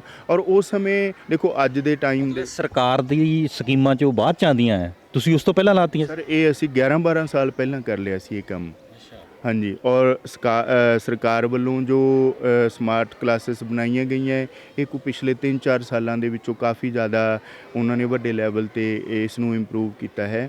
ਤਾਂ ਸਾਨੂੰ ਉਦੋਂ ਜ਼ਰੂਰਤ ਮਹਿਸੂਸ ਹੁੰਦੀ ਸੀ, ਤਾਂ ਅਸੀਂ ਉਦੋਂ ਇਹ ਕੰਮ ਕਰ ਲਿਆ ਬੱਚਿਆਂ ਨੂੰ ਅੱਛੀ ਐਜੂਕੇਸ਼ਨ ਦੇਣ ਦੇ ਲਈ, ਅਤੇ ਉਸ ਚੀਜ਼ ਦੀ ਆਊਟਪੁੱਟ ਵੀ ਸਾਹਮਣੇ ਆਈ ਔਰ ਸਾਡਾ ਉਹਨਾਂ ਨੇ ਬਹੁਤ ਵਧੀਆ ਪਰਪਸ ਸੋਲਵ ਕੀਤਾ। ਜੀ ਰਜਿੰਦਰ ਜੀ, ਆਪਾਂ ਗੱਲ ਕਰਦੇ ਪਿੰਡ ਵਾਲਿਆਂ ਨੇ ਤੁਹਾਡਾ ਸਾਥ ਦੇ ਦਿੱਤਾ, ਤੁਹਾਡਾ ਕੰਮ ਵੀ ਲੋਕਾਂ ਦੀ ਨਿਗਾਹ ਜਾਣ ਲੱਗ ਗਿਆ। ਅਕਸਰ ਕੀ ਹੁੰਦਾ ਵੀ ਜਦੋਂ ਤੁਸੀਂ ਕੰਮ ਕਰਦੇ ਹੋ ਤਾਂ ਕਹਿੰਦੇ ਹੁੰਦੇ ਵੀ ਕਿਤੇ ਨਾ ਕਿਤੇ ਜਿਹੜਾ ਟੀਚਰ ਤੁਹਾਡਾ ਸਾਥੀ ਟੀਚਰ ਆ, ਕਦੀ ਉਹਨਾਂ ਦੇ ਵਿੱਚ ਵੀ ਕਦੀ ਇਦਾਂ ਦੀ ਹੋਈ ਵੀ ਯਾਰ ਤੂੰ ਦਿਨ ਰਾਤ ਨਾ ਆਪ ਹਟਦਾ, ਨਾ ਸਾਨੂੰ ਕਿਤੇ ਟਿਕਣ ਦਿੰਦਾ, ਆਰਾਮ ਨਾਲ ਤਨਖਾਹ ਆਉਂਦੀ ਆ, ਚੁੱਪ ਕਰਕੇ ਘੰਟੀ ਵੱਜੀ ਤੇ ਆਈਏ ਤੇ ਘੰਟੀ ਵੱਜੀ ਤੇ ਚਲ ਜੀਏ, ਇਦਾਂ ਦੀ ਕਦੀ ਕੋਈ ਹੋਈ ਗੱਲ? ਸਰ ਇਸ ਤਰ੍ਹਾਂ ਹੈ ਵੀ ਜਦੋਂ ਕੁਝ ਨਵਾਂ ਹੁੰਦਾ ਹੈ, ਕੋਈ ਨਵਾਂ ਪਰਸਨ ਆਉਂਦਾ ਆਪਣੇ ਘਰੇ ਆਉਂਦਾ ਹੈ ਜਾਂ ਕਿਸੇ ਇੰਸਟੀਚਿਊਟ ਦੇ ਵਿੱਚ ਆਉਂਦਾ ਹੈ, ਉਹ ਥੋੜ੍ਹਾ ਜਿਹਾ ਨਾ ਕਿਤੇ ਮਤਲਬ ਅੰਡਰਸਟੈਂਡਿੰਗ ਹੋਣ ਦੇ ਵਿੱਚ ਟਾਈਮ ਲੱਗਦਾ ਹੁੰਦਾ ਹੈ। ਜਦੋਂ ਬੰਦਾ ਇੱਕ ਦੂਸਰੇ ਨੂੰ ਸਮਝ ਲੈਂਦਾ ਹੈ ਫਿਰ ਉਹ ਸਮੱਸਿਆਵਾਂ ਖਤਮ ਹੋ ਜਾਂਦੀਆਂ। ਦੇਖੋ ਮੈਂ ਜਦੋਂ ਆ ਗਿਆ, ਮੈਂ ਕਿਸੇ ਵੀ ਸਕੂਲ 'ਚ ਕੋਈ ਵੀ ਬੰਦਾ ਕੰਮ ਕਰਨ ਲੱਗ ਗਿਆ, ਕਿਸੇ ਵੀ ਇੰਸਟੀਚਿਊਟ ਦੇ ਵਿੱਚ ਕੋਈ 10 ਜਣੇ ਆ, ਉਹਦੇ ਵਿੱਚੋਂ ਇੱਕ ਬੰਦਾ ਕੰਮ ਕਰਨ ਲੱਗ ਗਿਆ, ਜੇ ਤਾਂ ਉਹਨੂੰ ਐਂ ਲੱਗਦਾ ਵੀ ਯਾਰ ਮੈਂ ਕਰਦਾ ਤਾਂ ਦੂਜੇ ਵੀ ਕਰਨ, ਫਿਰ ਤਾਂ ਉੱਥੇ ਕਲੇਸ਼ ਪਊਗਾ। ਅਗਰ ਉਹਨੂੰ ਐਂ ਹੈ ਕਿ ਮੈਂ ਕੰਮ ਕਰਨਾ ਹੈ, ਮੈਂ ਆਪਣੀ ਮਨ ਦੀ ਮਰਜ਼ੀ ਨਾਲ ਕਰਨਾ ਹੈ, ਮੈਂ ਆਪਣੇ ਮਨ ਦੀ ਸ਼ਾਂਤੀ ਵਾਸਤੇ ਕਰਨਾ ਹੈ, ਮੈਂ ਦੂਸਰੇ ਨੂੰ ਕੰਪੈਲ ਨਹੀਂ ਕਰਨਾ, ਉਹ ਉਹਦੀ ਮਰਜ਼ੀ ਹੈ, ਕੰਮ ਕਰਨਾ ਮੇਰੀ ਮਰਜ਼ੀ ਹੈ, ਤਾਂ ਮੈਂ ਆਪਣੀ ਚਾਲ ਨਾਲ ਕੰਮ ਕਰਦੇ ਜਾਣਾ। ਬਟ ਸਮਾਂ ਪਾ ਕੇ ਹੌਲੀ ਹੌਲੀ ਜਿਹੜੇ ਦੂਸਰੇ ਨਾਲ ਦੇ ਬੈਠੇ ਹੁੰਦੇ ਆ ਨਾ, ਉਹ ਬੰਦੇ ਨੂੰ ਸਮਝ ਲੈਂਦੇ ਆ, ਹੌਲੀ ਹੌਲੀ ਕਿਤੇ ਨਾ ਕਿਤੇ ਉਹ ਵੀ ਨਾਲ ਜੁੜ ਜਾਂਦੇ ਆ ਤੇ ਨਾਲ ਕੰਮ ਕਰਨ ਲੱਗ ਜਾਂਦੇ ਆ। ਜੇ ਮੈਂ ਪਹਿਲੇ ਦਿਨੋਂ ਹੀ ਕਲੇਸ਼ ਕਰਨ ਲੱਗ ਜਾਂ ਯਾਰ ਵੀ ਮੈਂ ਤਾਂ ਕੰਮ ਕਰੀ ਜਾਂਦਾ, ਮੈਂ ਝਾੜੂ ਲਾਈ ਜਾਂਦਾ, ਉਹ ਦੂਜਾ ਬੈਠਾ ਉਹ ਕਿਉਂ ਨਹੀਂ ਕਰਦਾ, ਮੈਂ ਇੱਥੇ 100 ਰੁਪਇਆ ਲਾਤਾ ਦੂਜਾ ਕਿਉਂ ਨਹੀਂ ਲਾਉਂਦਾ, ਉਹਦੀ ਆਪਣੀ ਕੰਡੀਸ਼ਨ ਹੈ, ਉਹਦਾ ਆਪਣਾ ਮਾਈਂਡ ਸੈੱਟ ਹੈ, ਹੌਲੀ ਹੌਲੀ ਤੁਹਾਡੇ ਨਾਲ ਉਹ ਨਾਲ ਰਲ ਜੂਗਾ। ਵੀ ਸ਼ੁਰੂ ਤੋਂ ਹੀ ਆਪਾਂ ਉਸ ਗੱਲ ਦਾ ਕਲੇਸ਼ ਨਹੀਂ ਕਰ ਸਕਦੇ, ਆਪਾਂ ਮਾਹੌਲ ਨੂੰ ਖਰਾਬ ਨਹੀਂ ਕਰ ਸਕਦੇ। ਔਰ ਇਹੀ ਇਹਦਾ ਤਰੀਕਾ ਹੈ, ਹੌਲੀ ਹੌਲੀ ਸਾਰੇ ਜਣੇ ਨਾਲ ਰਲ ਜਾਂਦੇ ਆ। ਕੋਈ ਵੀ ਇੰਨਾ ਜ਼ਿਆਦਾ ਇਸ ਤਰ੍ਹਾਂ ਨਹੀਂ ਹੁੰਦਾ ਵੀ ਜਿਹੜਾ ਭਾਵਨਾ ਨੂੰ ਸਮਝੇ ਨਾ। ਇੱਕ ਵਾਰ ਟੀਚਰ ਵਰਗ ਨੇ ਵੀ ਪੂਰਾ ਸਾਥ ਦਿੱਤਾ। ਤੇ ਜੇ ਹੁਣ ਆਪਾਂ ਦੇਖੀਏ ਤਾਂ ਹੁਣ ਕਿੰਨੇ ਤੁਹਾਡੇ ਕੋਲ ਬੱਚੇ ਨੇ ਤੇ ਕਿੰਨੇ ਤੁਹਾਡੇ ਸਟਾਫ ਟੀਚਰ ਹੈ? ਸਰ ਸਾਡੇ ਕੋਲੇ 300 ਬੱਚੇ ਹੈ ਔਰ ਸਾਡੇ ਕੋਲੇ 6 ਟੀਚਰ ਹੈ ਅਸੀਂ, ਇੱਕ ਸਾਡੇ ਸੈਂਟਰ ਹੈਡ ਟੀਚਰ ਹੈ ਔਰ 2 ਸਾਡੇ ਕੋਲ ਵਲੰਟੀਅਰ ਹੈ। ਪਰਮਾਤਮਾ ਦੀ ਕਿਰਪਾ ਨਾਲ ਅੱਜ ਸਾਡਾ ਜੋ ਸਟਾਫ ਹੈ ਸਾਰਾ ਹੀ ਬੜਾ ਕੋਆਪਰੇਟਿਵ ਹੈ। ਹਰ ਕੋਈ ਬੰਦਾ ਆਪਣੇ ਆਪਣੇ ਕੰਮ ਦੇ ਵਿੱਚ ਐਫੀਸ਼ੀਐਂਟ ਹੈ। ਜਿੱਥੇ ਵੀ ਉਹਨਾਂ ਨੂੰ ਕੰਮ ਲੱਗਦਾ ਉਹ ਸਾਰੇ ਜਣੇ ਮਿਲ ਕੇ ਕਰਦੇ ਹੈ। ਕਦੇ ਵੀ ਸਾਨੂੰ ਇਸ ਚੀਜ਼ ਦੀ ਦਿੱਕਤ ਨਹੀਂ ਆਈ। ਬਾੜਾ ਭਾਈਕੇ ਦੇ ਬੱਚੇ ਪਿੰਡ ਦੇ ਕਿੰਨੇ ਕੁ ਜਾਂ ਹੋਰ ਇਲਾਕੇ 'ਚ ਹੋਰ ਪਿੰਡਾਂ 'ਚੋਂ ਵੀ ਆਉਂਦੇ ਬੱਚੇ? ਸਰ ਸਾਡੇ ਕੋਲੇ ਨਾਲ ਲੱਗਦੇ 6-7 ਪਿੰਡਾਂ ਦੇ ਵਿੱਚੋਂ ਬੱਚੇ ਸਾਡੇ ਕੋਲ ਇੱਥੇ ਆਉਂਦੇ ਆ। ਉਹਨਾਂ ਵਾਸਤੇ ਸਾਡੇ ਕੋਲੇ ਵੈਨਾਂ ਲੱਗੀਆਂ ਹੋਈਆਂ ਜੀ। ਅੱਛਾ, ਪ੍ਰਾਈਵੇਟ ਸਕੂਲਾਂ ਵਾਂਗੂ ਬੱਸਾਂ ਲੱਗੀਆਂ ਹੋਈਆਂ? ਹਾਂਜੀ ਹਾਂਜੀ ਬਿਲਕੁਲ ਜੀ, ਟਰਾਂਸਪੋਰਟੇਸ਼ਨ ਹੈ। ਹਾਂਜੀ। ਤੇ ਜਿਵੇਂ ਜਿਹੜੇ ਆਫੀਸਰ ਸਾਹਿਬਾਨ ਆ, ਜਿਵੇਂ ਤੁਹਾਡੇ BPO ਹੁੰਦਾ ਆ, DO ਜ਼ਿਲ੍ਹਾ ਲੈਵਲ 'ਤੇ ਹੁੰਦੇ ਨੇ, ਉਸ ਤੋਂ ਬਾਅਦ ਸਿੱਖਿਆ ਸਕੱਤਰ ਹੁੰਦੇ ਨੇ, ਕ੍ਰਿਸ਼ਨ ਕੁਮਾਰ ਦੀ ਵੀ ਕਾਫੀ ਇੱਥੇ ਪਿਛਲੇ 3-4 ਸਾਲ ਦੇ ਵਿੱਚ ਭੂਮਿਕਾ ਰਹੀ ਸਮਾਰਟ ਕਲਾਸਾਂ ਬਣਾਉਣ ਦੇ ਵਿੱਚ। ਕਦੀ ਕੋਈ ਸਰਕਾਰੀ ਪੱਧਰ 'ਤੇ ਕੋਈ ਅਫਸਰਾਂ ਨੇ ਇੱਥੇ ਵਿਜ਼ਿਟ ਕੀਤੀ, ਕੋਈ ਆਇਆ ਕਦੀ? ਸਰ ਸਾਰੇ ਹੀ ਅਫਸਰ ਲਗਭਗ ਵਾਰੀ ਨਾਲ ਇੱਥੇ ਆਏ ਆ ਸਾਡੇ ਕੋਲ। ਮਾਨਯੋਗ ਕ੍ਰਿਸ਼ਨ ਕੁਮਾਰ ਜੀ ਸਿੱਖਿਆ ਸਕੱਤਰ ਵੀ ਸਾਡਾ ਸਕੂਲ ਵਿਜ਼ਿਟ ਕੀਤੇ ਔਰ ਕਾਫੀ ਸਮਾਂ ਇੱਥੇ ਲਾ ਕੇ ਗਏ। ਉਹਨਾਂ ਨੇ ਸਾਰੀਆਂ ਚੀਜ਼ਾਂ ਨੂੰ ਦੇਖਿਆ। ਮਤਲਬ ਇਸ ਤਰ੍ਹਾਂ ਲੱਗਿਆ ਵੀ ਇੱਕ ਸੁਪਨਾ ਹੁੰਦਾ ਸੀ ਵੀ ਕਦੇ ਕ੍ਰਿਸ਼ਨ ਕੁਮਾਰ ਵੀ ਸਾਡੇ ਸਕੂਲ 'ਚ ਵਿਜ਼ਿਟ ਕਰਨਗੇ ਜਾਂ ਦੇਖਣਗੇ, ਜਾਂ ਉਹਨਾਂ ਦੇ ਮਤਲਬ ਉਹ ਇਸ ਚੀਜ਼ ਨੂੰ ਸਾਡੇ ਕੋਲ ਐ ਹੁੰਦਾ ਸੀ ਵੀ ਅਸੀਂ ਜੋ ਕੰਮ ਕਰਦੇ ਹਾਂ ਨਾ ਉਹ ਸਾਡੇ ਕੰਮ ਇਕੱਲੇ ਸਾਡੇ ਤੱਕ ਸੀਮਤ ਨਾ ਰਹਿ ਜਾਣ। ਉਹ ਸਿਰਫ ਇਸ ਲਈ ਨਹੀਂ ਸੀ ਹੁੰਦਾ ਵੀ ਅਸੀਂ ਕੋਈ ਆਪਣੀ ਵਾਹ ਖੱਟਣੀ ਹੈ ਜਾਂ ਅਸੀਂ ਕੋਈ ਆਪਣੀ ਐਪਰੀਸੀਏਸ਼ਨ ਭਾਲਦੇ, ਨਹੀਂ। ਸਾਨੂੰ ਐ ਹੁੰਦਾ ਸੀ ਵੀ ਜੇ ਕੋਈ ਅਸੀਂ ਕੰਮ ਕਰਦੇ ਹਾਂ ਛੋਟਾ ਮੋਟਾ, ਅਸੀਂ ਸਮਾਂ ਲਾ ਕੇ ਕੀਤਾ ਹੈ, ਅਸੀਂ ਕੁਛ ਪੈਸਾ ਲਾ ਕੇ ਕੀਤਾ ਹੈ, ਜਦੋਂ ਕੋਈ ਆਪਾਂ ਤਜਰਬਾ ਕਰਦੇ ਹਾਂ ਉਹਦੇ ਵਿੱਚ ਮਨੀ ਅਤੇ ਟਾਈਮ ਦੀ ਵੇਸਟੇਜ ਹੁੰਦੀ ਹੈ, ਤਾਂ ਉਹ ਜਦੋਂ ਉਹਦੇ ਕੋਈ ਸਾਰਥਕ ਸਿੱਟੇ ਨਿਕਲਦੇ ਹੈ ਤਾਂ ਸਾਨੂੰ ਐ ਹੁੰਦਾ ਸੀ ਵੀ ਅਸੀਂ ਹੋਰਾਂ ਨਾਲ ਵੀ ਸ਼ੇਅਰ ਕਰੀਏ, ਕਿਸੇ ਹੋਰ ਦਾ ਸਮਾਂ ਜਾਂ ਪੈਸਾ ਬਰਬਾਦ ਨਾ ਹੋਵੇ, ਉਹ ਗੱਲਾਂ ਅਸੀਂ ਉਹਨਾਂ ਨਾਲ ਸ਼ੇਅਰ ਕਰੀਏ, ਉਹ ਵੀ ਇੰਪਲੀਮੈਂਟ ਕਰਨ, ਉਹਨਾਂ ਦਾ ਵੀ ਫਾਇਦਾ ਹੋਵੇ, ਬੱਚਿਆਂ ਦਾ ਵੀ ਫਾਇਦਾ ਹੋਵੇ। ਤਾਂ ਸੈਕਟਰੀ ਸਾਹਿਬ ਜਦੋਂ ਸਾਡੇ ਵਿਜ਼ਿਟ ਕੀਤੇ, ਉਹਨਾਂ ਨੇ ਸਾਰਾ ਕੁਝ ਦੇਖਿਆ, ਸਾਰੀਆਂ ਚੀਜ਼ਾਂ ਨੂੰ ਬਹੁਤ ਡੀਪਲੀ ਧਿਆਨ ਨਾਲ ਉਹਨਾਂ ਨੇ ਉਹ ਚੀਜ਼ਾਂ ਦੇਖੀਆਂ, ਓਬਜ਼ਰਵ ਕੀਤੀਆਂ ਔਰ ਬਹੁਤ ਜਗ੍ਹਾ 'ਤੇ ਉਹਨਾਂ ਨੇ ਇਹਨਾਂ ਚੀਜ਼ਾਂ ਨੂੰ ਇੰਪਲੀਮੈਂਟ ਵੀ ਕੀਤਾ। ਨਮੂਨੇ ਦੇ ਤੌਰ 'ਤੇ ਬਾਕੀ ਹੋਰ ਜਗ੍ਹਾ ਵੀ ਇਸ ਚੀਜ਼ ਨੂੰ ਲਿਆ? ਬਿਲਕੁਲ ਬਿਲਕੁਲ ਲਿਆ ਜੀ, ਬਹੁਤ ਸਕੂਲਾਂ ਦੇ ਵਿੱਚ ਇੰਪਲੀਮੈਂਟ ਕੀਤਾ ਉਹਨਾਂ ਨੇ ਇਹਨਾਂ ਚੀਜ਼ਾਂ ਨੂੰ। ਜੇ ਆਪਾਂ ਗੱਲ ਰਾਜਨੀਤਿਕ ਤੌਰ 'ਤੇ ਕਰੀਏ ਕਿ ਜਿਵੇਂ ਹਲਕਾ ਤੁਹਾਡਾ ਜੈਤੋਂ ਪੈਂਦਾ ਇਹਨੂੰ, ਮਤਲਬ ਹਲਕਾ ਵਿਧਾਇਕ ਤੁਹਾਡੇ, ਹਲਕਾ MP, ਕਿਤੇ ਨਾ ਕਿਤੇ ਕੋਈ ਚਰਚਾ ਦਾ ਵਿਸ਼ਾ ਬਣਦਾ ਵੀ ਯਾਰ ਜੇ ਦੇਖਣਾ ਹੋਵੇ ਸਕੂਲ ਤਾਂ ਬਾੜਾ ਭਾਈਕਾ ਦਾ ਸਕੂਲ ਦੇਖੋ ਜਾ ਕੇ? ਸਰ ਹਾਂਜੀ, ਸਾਡੇ ਕੋਲ ਸਾਡੇ MP ਜੋ ਮੁਹੰਮਦ ਸਦੀਕ ਹੈ ਉਹ ਵੀ ਇੱਥੇ ਵਿਜ਼ਿਟ ਕੀਤੇ ਔਰ ਪਹਿਲਾਂ ਜੋ MLA ਸਾਡੇ ਵਿਧਾਇਕ ਹੁੰਦੇ ਸੀ ਬਲਦੇਵ ਸਿੰਘ, ਉਹਨਾਂ ਨੇ ਵੀ ਵਿਜ਼ਿਟ ਕੀਤਾ। ਸਿੱਖਿਆ ਮੰਤਰੀ ਸਿਕੰਦਰ ਸਿੰਘ ਮਲੂਕਾ ਜੀ, ਉਹਨਾਂ ਨੇ ਵੀ ਵਿਜ਼ਿਟ ਕੀਤਾ ਸੀ ਜੀ 2013 ਦੇ ਵਿੱਚ। ਹਾਂਜੀ। ਤੇ ਭਾਜੀ ਆਪਾਂ ਗੱਲ ਕਰੀਏ ਵੀ ਜਦੋਂ ਇੰਨਾ ਵੱਡਾ ਸਮਾਂ ਤੁਸੀਂ ਦਿੱਤਾ, ਆਪਣੀ ਜ਼ਿੰਦਗੀ ਦੇ 12-14 ਸਾਲ ਇੱਥੇ ਤੁਸੀਂ ਲਾ ਦਿੱਤੇ, ਜਿੰਨਾ ਚਿਰ ਘਰੋਂ ਸਪੋਰਟ ਨਾ ਹੋਵੇ, ਤੇ ਕਈ ਵਾਰੀ ਕੀ ਹੁੰਦਾ ਵੀ ਪਰਿਵਾਰ ਦੇ ਵਿੱਚ ਪਰਿਵਾਰ ਨੇ ਵੀ ਟਾਈਮ ਮੰਗਣਾ, ਬੱਚਿਆਂ ਨੇ ਵੀ ਟਾਈਮ ਮੰਗਣਾ, ਮਾਪਿਆਂ ਨੇ ਵੀ ਟਾਈਮ ਮੰਗਣਾ ਆ, ਕਦੀ ਇਸ ਤਰ੍ਹਾਂ ਦੀ ਕੋਈ ਦਿੱਕਤ ਆਈ ਵੀ ਤੁਸੀਂ ਤਾਂ ਸਾਰਾ ਦਿਨ ਸਕੂਲ ਦੇ ਦੁਆਲੇ ਹੋਏ ਰਹਿੰਦੇ ਆ ਵੀ ਸਾਨੂੰ ਵੀ ਟਾਈਮ ਦਿਓ? ਦੇਖੋ ਸਰ, ਇਹਦੇ 'ਚ ਇੱਕ ਗੱਲ ਹੈ, ਦੇਖੋ ਮੇਰੇ ਵਾਈਫ ਵੀ ਮੇਰੇ ਨਾਲ ਹੈ, ਇੱਥੇ ਹੀ ਇਸੇ ਸਕੂਲ ਦੇ ਵਿੱਚ ਹੈ। ਅਗਰ ਉਹ ਮੈਨੂੰ ਸਪੋਰਟ ਨਾ ਕਰਦੇ ਹੁੰਦੇ ਤਾਂ ਇੰਨਾ ਕੁਝ ਹੋ ਨਹੀਂ ਸੀ ਪਾਉਣਾ, ਮੈਂ ਇੱਥੇ ਕੰਮ ਕਰ ਨਹੀਂ ਸੀ ਪਾਉਣਾ। ਉਹਨਾਂ ਨੇ ਮੈਨੂੰ ਪੂਰੀ ਤਰ੍ਹਾਂ ਸਪੋਰਟ ਕੀਤਾ, ਘਰ ਦਾ ਸਾਰਾ ਉਹ ਸੰਭਾਲ ਲੈਂਦੇ ਸੀ, ਬਲਕਿ ਇੱਥੇ ਵੀ ਵੱਧ ਤੋਂ ਵੱਧ ਕਰਦੇ ਸੀ। ਮੈਂ ਕੋਈ ਕੰਮ ਕਰਨਾ ਹੁੰਦਾ, ਮੈਂ ਕੋਈ ਵੀ ਕੰਮ ਕਰਨਾ ਹੁੰਦਾ, ਬਾਹਲੇ ਨਹੀਂ ਤਾਂ ਥੋੜ੍ਹੇ ਬਹੁਤੇ ਪੈਸਿਆਂ ਦੀ ਤਾਂ ਲੋੜ ਪੈਂਦੀ ਆ, ਉਹ ਕਿਸੇ ਨਾ ਕਿਸੇ ਤਰੀਕੇ ਉਸ ਨੂੰ ਮੈਨੇਜ ਕਰਕੇ ਦੇ ਦਿੰਦੇ ਮੈਨੂੰ ਵੀ, ਯਾਰ ਤੁਸੀਂ ਆਹ ਕੰਮ ਕਰੋ, ਮੈਂ ਇਸ ਨੂੰ ਅਰੇਂਜ ਕਰਤਾ। ਤਾਂ ਹਰ ਜਗ੍ਹਾ ਹੀ ਉਹਨਾਂ ਦਾ ਰੋਲ ਰਿਹਾ ਹੈ। ਅਗਰ ਇਹ ਕੰਮ ਕਰ ਪਾਇਆ ਮੈਂ ਸਾਰੇ, ਤਾਂ ਉਹਨਾਂ ਦੀ ਬਦੌਲਤ ਹੀ ਕਰ ਪਾਇਆ। ਔਰ ਜਦੋਂ ਫੈਮਿਲੀ ਨੂੰ ਵੀ ਆਪਣੇ ਨਾਲ ਲੈ ਕੇ ਚੱਲੀਦਾ, ਉੱਥੇ ਵੀ ਟਾਈਮ ਦੇਈਦਾ, ਇੱਥੇ ਟਾਈਮ ਦੇਈਦਾ ਹੈ। ਤਾਂ ਔਰ ਇੱਥੇ ਮੈਕਸਿਮਮ ਸਾਨੂੰ ਐ ਹੁੰਦਾ ਕਿ ਬੱਚੇ ਕੁਛ ਨਾ ਕੁਛ ਗੇਨ ਕਰਨ। ਸਾਨੂੰ ਮਤਲਬ ਜਦੋਂ ਬੱਚਿਆਂ ਦੀ ਕੰਡੀਸ਼ਨ ਜਾਂ ਉਹਨਾਂ ਦੇ ਫੈਮਲੀਜ਼ ਦੇਖੀਦਾ, ਉਹਨਾਂ ਦੇ ਫੈਮਿਲੀ ਬੈਕਗਰਾਊਂਡ ਦੇਖੀਦਾ, ਤਾਂ ਹੋਰ ਜ਼ਿਆਦਾ ਜ਼ਿੰਮੇਵਾਰੀ ਦਾ ਅਹਿਸਾਸ ਹੁੰਦਾ ਹੈ ਕਿਤੇ ਨਾ ਕਿਤੇ ਆ ਕੇ, ਕਿ ਯਾਰ ਇਹ ਬਹੁਤ ਵੱਡੀ ਜ਼ਿੰਮੇਵਾਰੀ ਹੈ, ਵੀ ਲੱਗੇ ਰਹੀਏ ਇਸ ਕੰਮ ਦੇ ਵਿੱਚ, ਇਹਨੂੰ ਇੰਪਰੂਵ ਕਰਨ ਦੇ ਵਿੱਚ ਲੱਗੇ ਰਹੀਏ। ਔਰ ਅਸੀਂ ਜੋ ਇੰਨੇ ਪਿਛਲੇ 13-14 ਸਾਲਾਂ ਦੇ ਵਿੱਚ ਜੋ ਕੰਮ ਕੀਤਾ ਹੈ, ਅਸੀਂ ਜੋ ਚਾਈਲਡ ਐਜੂਕੇਸ਼ਨ ਹੈ, ਪ੍ਰਾਇਮਰੀ ਐਜੂਕੇਸ਼ਨ ਹੈ, ਉਸ ਨੂੰ ਅਸੀਂ ਬੱਚਿਆਂ ਦੀ ਸਾਈਕੋਲੋਜੀ ਦੇ ਅਕੋਰਡਿੰਗ ਬਣਾਉਣ ਦੀ ਕੋਸ਼ਿਸ਼ ਕੀਤੀ ਹੈ, ਬੱਚਿਆਂ ਦੀਆਂ ਭਾਵਨਾਵਾਂ ਦੇ ਮੁਤਾਬਕ ਉਸ ਨੂੰ ਬਣਾਉਣ ਦੀ ਕੋਸ਼ਿਸ਼ ਕੀਤੀ ਹੈ। ਔਰ ਘੱਟ ਲਾਗਤ ਦੇ ਵਿੱਚ ਜੋ ਮਾਡਰਨ ਇਕਵਿਪਮੈਂਟ ਹੈ, ਟੀਚਿੰਗ ਲਰਨਿੰਗ ਪ੍ਰੋਸੈਸ ਦੇ ਵਿੱਚ ਵਰਤੋਂ ਦੇ ਵਿੱਚ ਆਉਂਦਾ ਹੈ, ਉਸ ਨੂੰ ਤਿਆਰ ਕਰਕੇ ਉਸ ਨੂੰ ਮਲਟੀਪਰਪਸ ਲਈ ਵਰਤਣ ਦੀ ਕੋਸ਼ਿਸ਼ ਕੀਤੀ ਹੈ। ਜੀ ਰਜਿੰਦਰ ਜੀ, ਅਗਲੇ ਸਵਾਲ ਲਈ ਤੁਹਾਡੇ ਵੱਲ ਆਨੇ ਆ। ਗੱਲ ਚੱਲ ਰਹੀ ਸੀ ਕਿ ਪਰਿਵਾਰਕ ਤੌਰ ਤੇ ਸਾਥ ਮਿਲ ਗਿਆ, ਜੀਵਨ ਸਾਥਣ ਚੰਗੀ ਸੀਗੀ, ਪਰ ਪਤਾ ਹੀ ਲੱਗਾ ਕਿ ਤੁਸੀਂ ਤਾਂ ਤਨਖਾਹ ਦੇ ਵਿੱਚੋਂ ਵੀ ਪੈਸੇ ਖਰਚ ਜਾਂਦੇ ਹੋ। ਕਿਹੜਾ ਉਹ ਦਰਦ ਸੀਗਾ, ਕਿਹੜੀ ਉਹ ਤਕਲੀਫ ਸੀ ਜਿਹੜੀ ਆਣ ਕੇ 2008 ਤੋਂ 2022 ਤੱਕ ਤੁਹਾਨੂੰ ਇੰਨੀ ਲਗਨ ਵੱਲ ਲਿਆਈ? ਕਿ ਪਰਿਵਾਰਕ ਤੌਰ ਤੇ ਤੁਸੀਂ ਵੀ ਤੰਗੀਆਂ ਤੁਰਸ਼ੀਆਂ ਦੇਖੀਆਂ ਸਨ, ਕੀ ਕਾਰਨ ਸਨ? ਸਰ ਬਿਲਕੁਲ ਇਸ ਤਰ੍ਹਾਂ ਵੀ ਕੋਈ ਚਾਹੇ ਗਰੀਬ ਪਰਿਵਾਰ ਦਾ ਬੱਚਾ ਹੈ, ਚਾਹੇ ਅਮੀਰ ਪਰਿਵਾਰ ਦਾ ਬੱਚਾ ਹੈ, ਪੇਰੈਂਟਸ ਦਾ ਭਵਿੱਖ ਹੁੰਦੇ ਆ ਬੱਚਾ। ਕੋਈ ਗਰੀਬ ਦਾ ਬੱਚਾ ਅਗਰ ਕੁਛ ਵਧੀਆ ਬਣ ਜਾਂਦਾ ਹੈ ਤਾਂ ਉਸ ਦਾ ਜੋ ਲਾਈਫ ਸਟਾਈਲ ਆ ਉਸ ਫੈਮਿਲੀ ਦਾ ਚੇਂਜ ਹੋ ਜਾਂਦਾ ਹੈ। ਕੋਈ ਅਮੀਰ ਦਾ ਬੱਚਾ ਵਿਗੜ ਜਾਂਦਾ ਹੈ ਤਾਂ ਉਹਦਾ ਸਾਰਾ ਕੁਛ ਉਹ ਖ਼ਤਮ ਕਰ ਦਿੰਦਾ ਹੈ। ਤਾਂ ਕੋਈ ਵੀ ਅਗਰ ਮੈਂ ਇੱਕ ਨੋਰਮਲ ਫੈਮਿਲੀ ਦੀ ਗੱਲ ਕਰਦਾ ਜਾਂ ਗਰੀਬ ਫੈਮਿਲੀ ਦੀ ਗੱਲ ਕਰਦਾ, ਤਾਂ ਉੱਥੇ ਕੋਈ ਕ੍ਰਿਸ਼ਮਾ ਨਹੀਂ ਹੋਣ ਵਾਲਾ ਹੁੰਦਾ ਵੀ ਕੋਈ ਉੱਥੇ ਲਾਟਰੀ ਨਿਕਲੇ ਹੋਣੀ ਆ ਵੀ ਉਹ ਦਿਨਾਂ 'ਚ ਹੀ ਉਹਦਾ ਜਿਹੜਾ ਜ਼ਿੰਦਗੀ ਬਦਲ ਜਾਣੀ ਹੈ। ਉਹਦੇ ਕੋਲ ਇੱਕੋ ਇੱਕ ਉਮੀਦ ਹੁੰਦੀ ਹੈ, ਉਹਦੇ ਬੱਚੇ, ਉਹਦਾ ਭਵਿੱਖ। ਉਹ ਜੇ ਵੱਡੇ ਹੋ ਕੇ ਕੁਛ ਬਣ ਜਾਂਦੇ ਆ ਤਾਂ ਪੇਰੈਂਟਸ ਦੀ ਲਾਈਫ ਸਟਾਈਲ, ਉਹਨਾਂ ਦੇ ਸਾਰੇ ਪਰਿਵਾਰ ਦਾ ਲਿਵਿੰਗ ਸਟਾਈਲ ਚੇਂਜ ਹੋ ਜਾਊਗਾ, ਨਹੀਂ ਤਾਂ ਉਸੇ ਤਰ੍ਹਾਂ ਚੱਲਦਾ ਜਾਊ। ਅਸੀਂ 5 ਭੈਣ ਭਾਈ ਹੈ, 3 ਮੇਰੇ ਸਿਸਟਰ, ਅਸੀਂ 2 ਭਾਈ ਹੈ। ਔਰ ਸਾਡੇ ਮਦਰ ਫਾਦਰ ਨੇ ਇੰਨੀ ਜ਼ਿਆਦਾ ਮਿਹਨਤ ਕੀਤੀ ਹੈ, ਮੈਂ ਕਈ ਵਾਰੀ ਹੁਣ ਸੋਚ ਕੇ ਹੈਰਾਨ ਹੋ ਜਾਂਦੇ ਵੀ ਇਹਨਾਂ ਨੇ ਸਾਨੂੰ 5 ਨੂੰ ਪੜ੍ਹਾ ਲਿਆ, ਸਾਨੂੰ 5 ਨੂੰ ਨੌਕਰੀ 'ਤੇ ਲਾਤਾ, ਕਦੇ ਸਾਨੂੰ ਕੋਈ ਸਮੱਸਿਆ ਨਹੀਂ ਇਹਨਾਂ ਨੇ ਆਉਣ ਦਿੱਤੀ। 3 ਭੈਣਾਂ ਤੇ 2 ਭਾਈ ਹੋ, ਤੇ 5 ਇਸ ਵੇਲੇ ਜੌਬ ਤੇ ਹੋ। ਇਹ ਕਿ ਸਿੱਖਿਆ ਵਿਭਾਗ 'ਚ? ਹਾਂਜੀ, ਸਾਰੇ ਸਿੱਖਿਆ ਵਿਭਾਗ ਦੇ ਵਿੱਚ ਹੈ। ਮੇਰੇ ਫਾਦਰ, ਇੱਕ ਸਾਡੀ ਬਾਜੇਖਾਨੇ ਛੋਟੀ ਜਿਹੀ ਦੁਕਾਨ ਹੁੰਦੀ ਸੀ। ਮੇਰੇ ਫਾਦਰ ਸੁਬਾਹ ਸ਼ਾਮ ਲੋਕਾਂ ਦੇ ਘਰਾਂ ਦੇ ਵਿੱਚੋਂ ਦੁੱਧ ਇਕੱਠਾ ਕਰਕੇ ਘਰਾਂ 'ਚ ਪਾ ਕੇ ਆਉਂਦੇ ਸੀ। ਔਰ ਮੇਰੇ ਮਦਰ ਜੋ ਕੱਪੜੇ ਸਿਉਂਦੇ ਸੀ, ਔਰ ਉਹਨਾਂ ਚੀਜ਼ਾਂ ਨਾਲ ਹੀ ਸਾਨੂੰ ਉਹਨਾਂ ਨੇ ਪਾਲਿਆ, ਦਿਨ ਰਾਤ ਮਿਹਨਤ ਕੀਤੀ ਹੈ। ਔਰ ਸਾਨੂੰ 5 ਭੈਣ ਭਰਾਵਾਂ ਨੂੰ ਸਾਰੇ ਅਸੀਂ ਪੋਸਟ ਗ੍ਰੈਜੂਏਟ ਹੈ, ਸਾਰੇ ਅਸੀਂ ਟੀਚਰ ਹਾਂ, 5 ਦੀ 5। ਸਾਨੂੰ ਉਹਨਾਂ ਨੇ ਰੋਜ਼ੀ ਰੋਟੀ ਦੇ ਕਾਬਿਲ ਬਣਾਇਆ ਹੈ। ਤਾਂ ਮੈਂ ਸਮਝਦਾ ਵੀ ਬੜੀ ਉਹਨਾਂ ਦੀ ਹਿੰਮਤ ਸੀ ਜੋ ਉਹਨਾਂ ਦੀ ਇਸ ਤਰ੍ਹਾਂ ਉਹ ਕਰਦੇ ਰਹੇ। ਔਰ ਅੱਜ ਦੇ ਸਮੇਂ 'ਚ ਜੇ ਦੇਖੀਏ ਤਾਂ ਇੱਕ ਬੱਚਾ ਪਾਲਣਾ ਵੀ ਮੁਸ਼ਕਿਲ ਹੋ ਜਾਂਦਾ। ਉਹਨਾਂ ਨੇ 5-5 ਬੱਚਿਆਂ ਨੂੰ, ਕੋਈ ਵੱਡਾ ਸੋਰਸ ਕਮਾਈ ਦਾ ਨਾ ਹੋਣ ਕਰਕੇ ਵੀ ਉਹਨਾਂ ਨੇ ਇੰਨਾ ਵਧੀਆ ਤਰੀਕੇ ਨਾਲ ਪਰਵਰਿਸ਼ ਕਰ ਲਈ।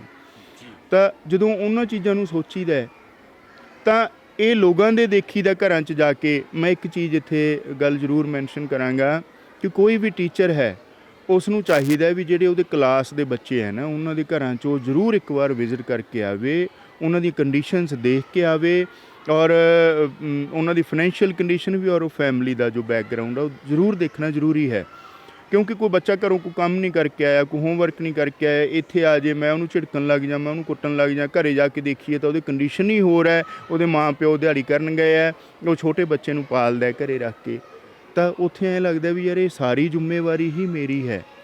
ਤਾਂ ਉਹਨਾਂ ਪੇਰੈਂਟਸ ਦੇ ਲਈ ਉਹ ਸਾਡੇ ਜਿਹੜੇ ਪੇਰੈਂਟਸ ਬਾਰੇ ਜਦੋਂ ਅਸੀਂ ਸੋਚਦੇ ਹਾਂ ਤਾਂ ਉਹ ਸਾਡਾ ਇੱਕ ਮੋਟੀਵੇਸ਼ਨ ਦਾ ਵਿਸ਼ਾ ਬਣਦਾ ਹੈ। ਸਾਨੂੰ ਐਂ ਲੱਗਦਾ ਕਿ ਹੋਰ ਵੀ ਸਾਡੀ ਜ਼ਿੰਮੇਵਾਰੀ ਹੋਰ ਵੱਡੀ ਹੈ, ਸਾਨੂੰ ਆਪਣੀ ਜ਼ਿੰਮੇਵਾਰੀ ਦੀ ਹਾਈਟ ਦਾ ਅੰਦਾਜ਼ਾ ਹੁੰਦਾ ਹੈ ਅਤੇ ਫਿਰ ਹੋਰ ਮਿਹਨਤ ਕਰਨ ਨੂੰ ਮਨ ਕਰਦਾ ਹੈ ਜਦੋਂ ਅਸੀਂ ਇਸ ਤਰ੍ਹਾਂ ਸੋਚਦੇ ਹਾਂ।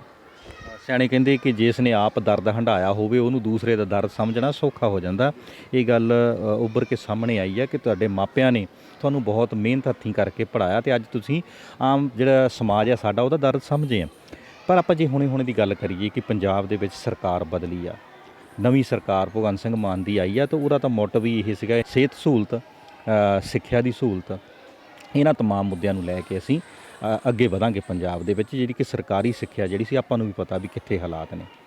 ਕੀ ਨਵੀਂ ਸਰਕਾਰ ਤੋਂ ਕੀ ਆਸ ਆ ਤੁਹਾਨੂੰ? ਇੱਕ ਗੱਲ। ਦੂਸਰਾ ਕਿ ਤੁਹਾਡੇ ਸਕੂਲ ਦੇ ਵਿੱਚ ਉਹ ਕਿਹੜਾ ਸਟਰਕਚਰ ਆ ਜਿਹੜਾ ਸਟਰਕਚਰ ਇਸ ਵਕਤ ਇਸ ਬੱਚਿਆਂ ਦੇ ਮਿਆਰ ਦਾ ਤੁਹਾਡੇ ਕੋਲ ਮੌਜੂਦ ਆ, ਅਤੇ ਕਿਹੜੀ ਚੀਜ਼ ਦੀ ਲੋੜ ਆ?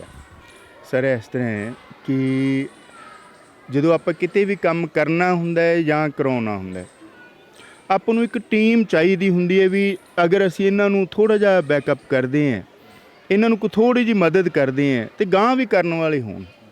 ਮਤਲਬ ਪਿਛਲੇ ਕੁਛ ਸਮੇਂ ਦੇ ਵਿੱਚ ਪੰਜਾਬ ਦੇ ਵਿੱਚ ਸਾਰੇ ਸਕੂਲਾਂ ਦੇ ਵਿੱਚ 90-95% ਟੀਚਰ ਇੰਨੇ ਕੁ ਜ਼ਿਆਦਾ ਐਕਟਿਵ ਨੇ, ਉਹ ਇੰਨੀ ਕੁ ਜ਼ਿਆਦਾ ਆਪਣੀ ਕੋਸ਼ਿਸ਼ ਕਰ ਰਹੇ ਨੇ ਫੰਡਸ ਅਰੇਂਜ ਕਰਨ ਦੀ, ਚਾਹੇ ਉਹ ਆਪਣੇ ਕੋਲੋਂ ਲਾਉਣ, ਚਾਹੇ ਉਹ ਕਿਸੇ ਡੋਨੇਸ਼ਨ ਦੇ ਬੇਸ 'ਤੇ ਲਾਉਣ, ਚਾਹੇ ਕੋਈ ਸਰਕਾਰ ਦੀ ਕੋਈ ਮਦਦ ਆਉਂਦੀ ਹੈ ਤਾਂ ਉਹਦੇ ਵਿੱਚ ਹੋਰ ਪਲੱਸ ਕਰਕੇ ਉਸ ਚੀਜ਼ ਨੂੰ ਵਧੀਆ ਬਣਾਉਣ। ਪਿਛਲੇ 3-4 ਸਾਲਾਂ ਦੇ ਵਿੱਚ ਬੜੇ ਜ਼ਿਆਦਾ ਟੀਚਰ ਐਕਟਿਵ ਹੈ।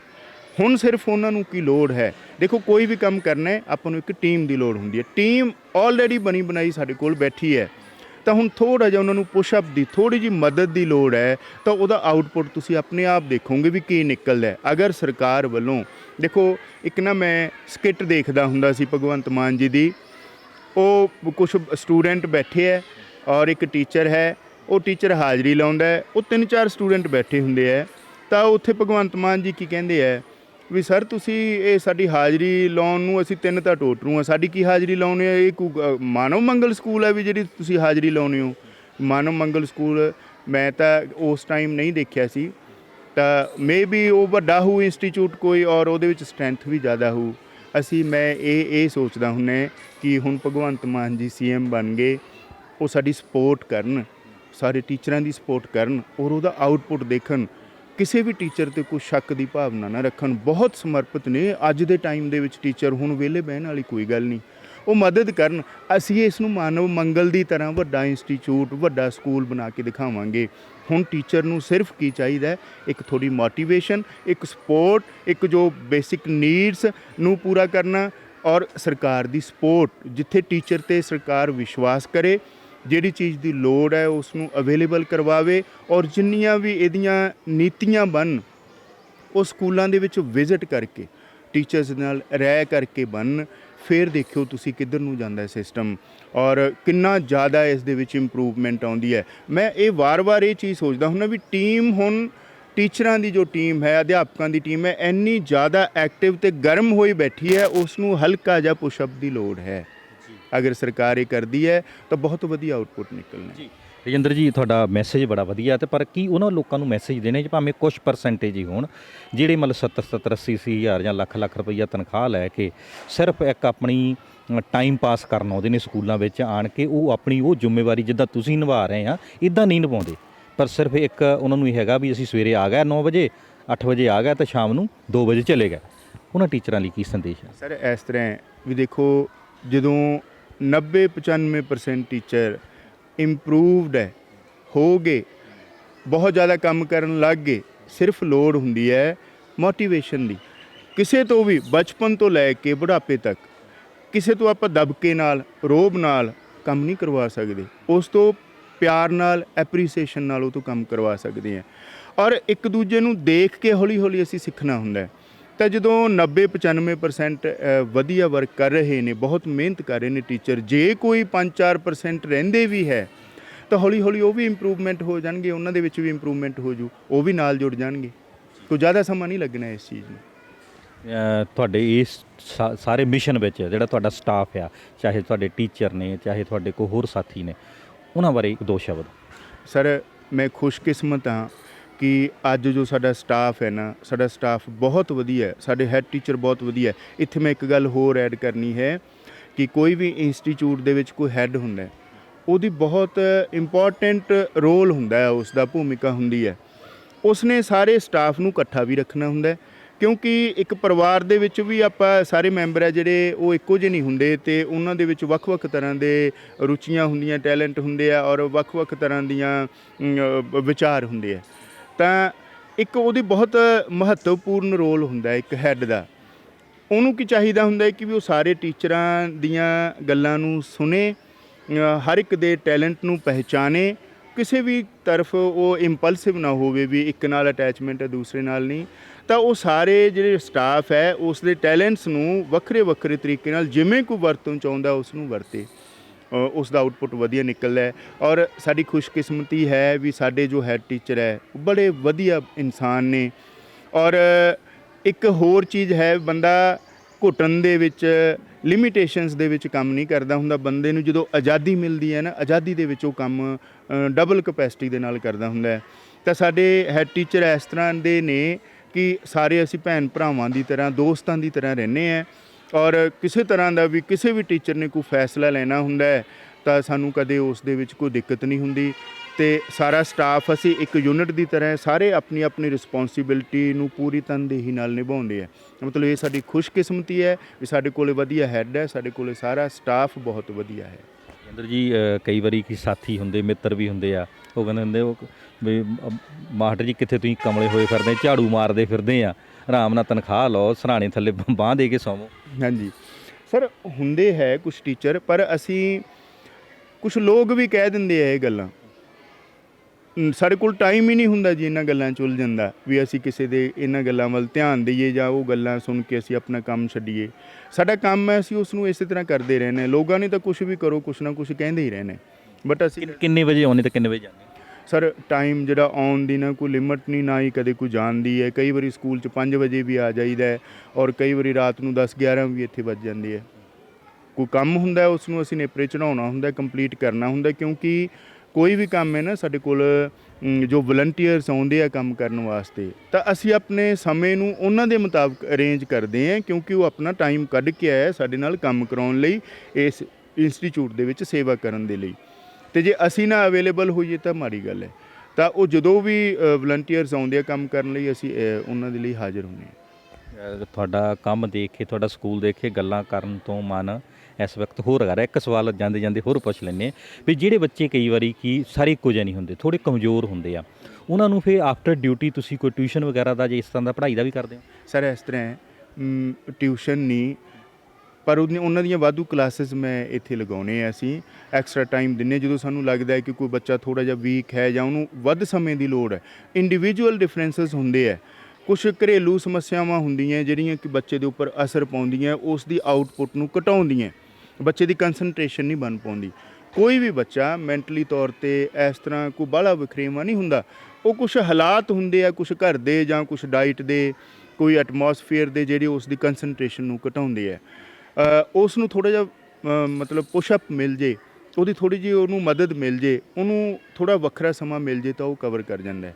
ਤਾਂ ਜਿਹੜੇ ਬੱਚੇ ਸਾਨੂੰ ਇਸ ਤਰ੍ਹਾਂ ਲੱਗਦੇ ਹੈ ਤਾਂ ਅਸੀਂ ਸ਼ਾਮ ਨੂੰ, ਜਿਵੇਂ ਹੁਣ 2 ਵਜੇ ਛੁੱਟੀ ਹੋ ਗਈ, ਮੈਂ 3 ਵਜੇ ਵਾਪਸ ਆ ਜਾਂਦਾ ਸਕੂਲ, ਔਰ 3 ਤੋਂ 5, 5:30 ਵਜੇ ਤੱਕ ਬੱਚਿਆਂ ਦਾ ਇੱਥੇ ਉਹਨਾਂ ਦੀ ਕਲਾਸ ਲਾਈ ਦੀ ਹੈ। ਰਜਿੰਦਰ ਜੀ, ਤੁਹਾਡਾ ਕੰਮ ਅਤੇ ਤੁਹਾਡਾ ਸਕੂਲ ਦੇਖ ਕੇ ਬੜਾ ਮਨ ਖੁਸ਼ ਹੋਇਆ। ਬਹੁਤ ਬਹੁਤ ਮਿਹਰਬਾਨੀ। ਮਿਹਰਬਾਨੀ ਜੀ, ਧੰਨਵਾਦ। ਰਜਿੰਦਰ ਜੀ ਦਾ ਮੰਨਣਾ ਆ ਕਿ ਜੇਕਰ ਕੰਮ ਨੂੰ, ਆਪਣੀ ਜੌਬ ਨੂੰ ਇੱਕ ਮਿਸ਼ਨ ਬਣਾ ਲਿਆ ਜਾਵੇ ਤਾਂ ਸਾਨੂੰ ਕਿਤੇ ਵੀ ਜਾ ਕੇ ਹੋਰ ਸੇਵਾ ਕਰਨ ਦੀ ਜ਼ਰੂਰਤ ਨਹੀਂ। ਸੇਵਾ ਅਸੀਂ ਆਪਣੇ ਜੌਬ ਦੇ ਵਿੱਚ, ਆਪਣੇ ਕੰਮ ਵਿੱਚ ਹੀ ਕਰ ਸਕਦੇ ਹਾਂ। ਜੇਕਰ 100-125 ਬੱਚੇ ਵਾਲਾ ਸਕੂਲ ਅੱਜ 300 ਤੇ ਪਲੱਸ ਬੱਚਿਆਂ ਦੀ ਸਟਰੈਂਥ ਲੈ ਕੇ ਆਪਣੇ ਸਾਥੀ ਸਟਾਫ ਦੇ ਨਾਲ ਇਸ ਵਕਤ ਵੱਡੇ ਪੱਧਰ 'ਤੇ ਇਸ ਇਲਾਕੇ ਦੇ ਵਿੱਚ ਆਪਣਾ ਨਾਮ ਬਣਾ ਕੇ ਬੈਠਾ, ਅਤੇ ਉਹ ਰਜਿੰਦਰ ਜੀ ਦੀ ਮਿਹਨਤ ਕਰਕੇ ਆ। ਸਕੂਲ ਦੇ ਵਿੱਚ ਝਾੜੂ ਮਾਰਨ ਤੋਂ ਲੈ ਕੇ ਓਵਰ ਟਾਈਮ ਲਾ ਕੇ ਬੱਚਿਆਂ ਨੂੰ ਉਹਨਾਂ ਦੇ ਟੀਚੇ ਤੱਕ ਪਹੁੰਚਾਉਣ ਨੂੰ ਜਿਨ੍ਹਾਂ ਨੇ ਆਪਣੀ ਜ਼ਿੰਦਗੀ ਦਾ ਹਿੱਸਾ ਬਣਾ ਲਿਆ, ਅਤੇ ਧਰਮ ਪਤਨੀ ਅਤੇ ਪਰਿਵਾਰ ਵੱਲੋਂ ਵੀ ਪੂਰੀ ਇਸ ਵਕਤ ਉਹਨਾਂ ਨੂੰ ਸਾਥ ਮਿਲ ਰਿਹਾ। ਜੇਕਰ ਰਜਿੰਦਰ ਜੀ ਤਰ੍ਹਾਂ ਪੰਜਾਬ ਦੇ ਬਾਕੀ ਸਕੂਲਾਂ ਵਿੱਚ ਵੀ ਟੀਚਰ ਇਸੇ ਤਰ੍ਹਾਂ ਵਰਕ ਕਰਨਗੇ, ਕੰਮ ਕਰਨਗੇ, ਤਾਂ ਆਉਣ ਵਾਲਾ ਸਮਾਂ ਇਸ ਤਰ੍ਹਾਂ ਦਾ ਵੀ ਆਵੇਗਾ ਕਿ ਪ੍ਰਾਈਵੇਟ ਸਕੂਲਾਂ ਨਾਲੋਂ ਸਰਕਾਰੀ ਸਕੂਲ ਵਾਕਿਆ ਹੀ ਅੱਗੇ ਵਧਦੇ ਨਜ਼ਰ ਆਉਣਗੇ। ਜੁੜੇ ਰਹੋ ਪੰਜਾਬੀ ਨੈਸ਼ਨਲ ਟੀਵੀ ਦੇ ਨਾਲ। ਕੈਮਰਾ ਟੀਮ ਅਸ਼ਵਨੀ ਭਗਤ ਦੇ ਨਾਲ ਗੁਰਨਾਮ ਸਿੰਘ ਬਿਲਗਾ, ਬਾੜਾ ਭਾਈਕਾ, ਜ਼ਿਲ੍ਹਾ ਫਰੀਦਕੋਟ ਤੋਂ।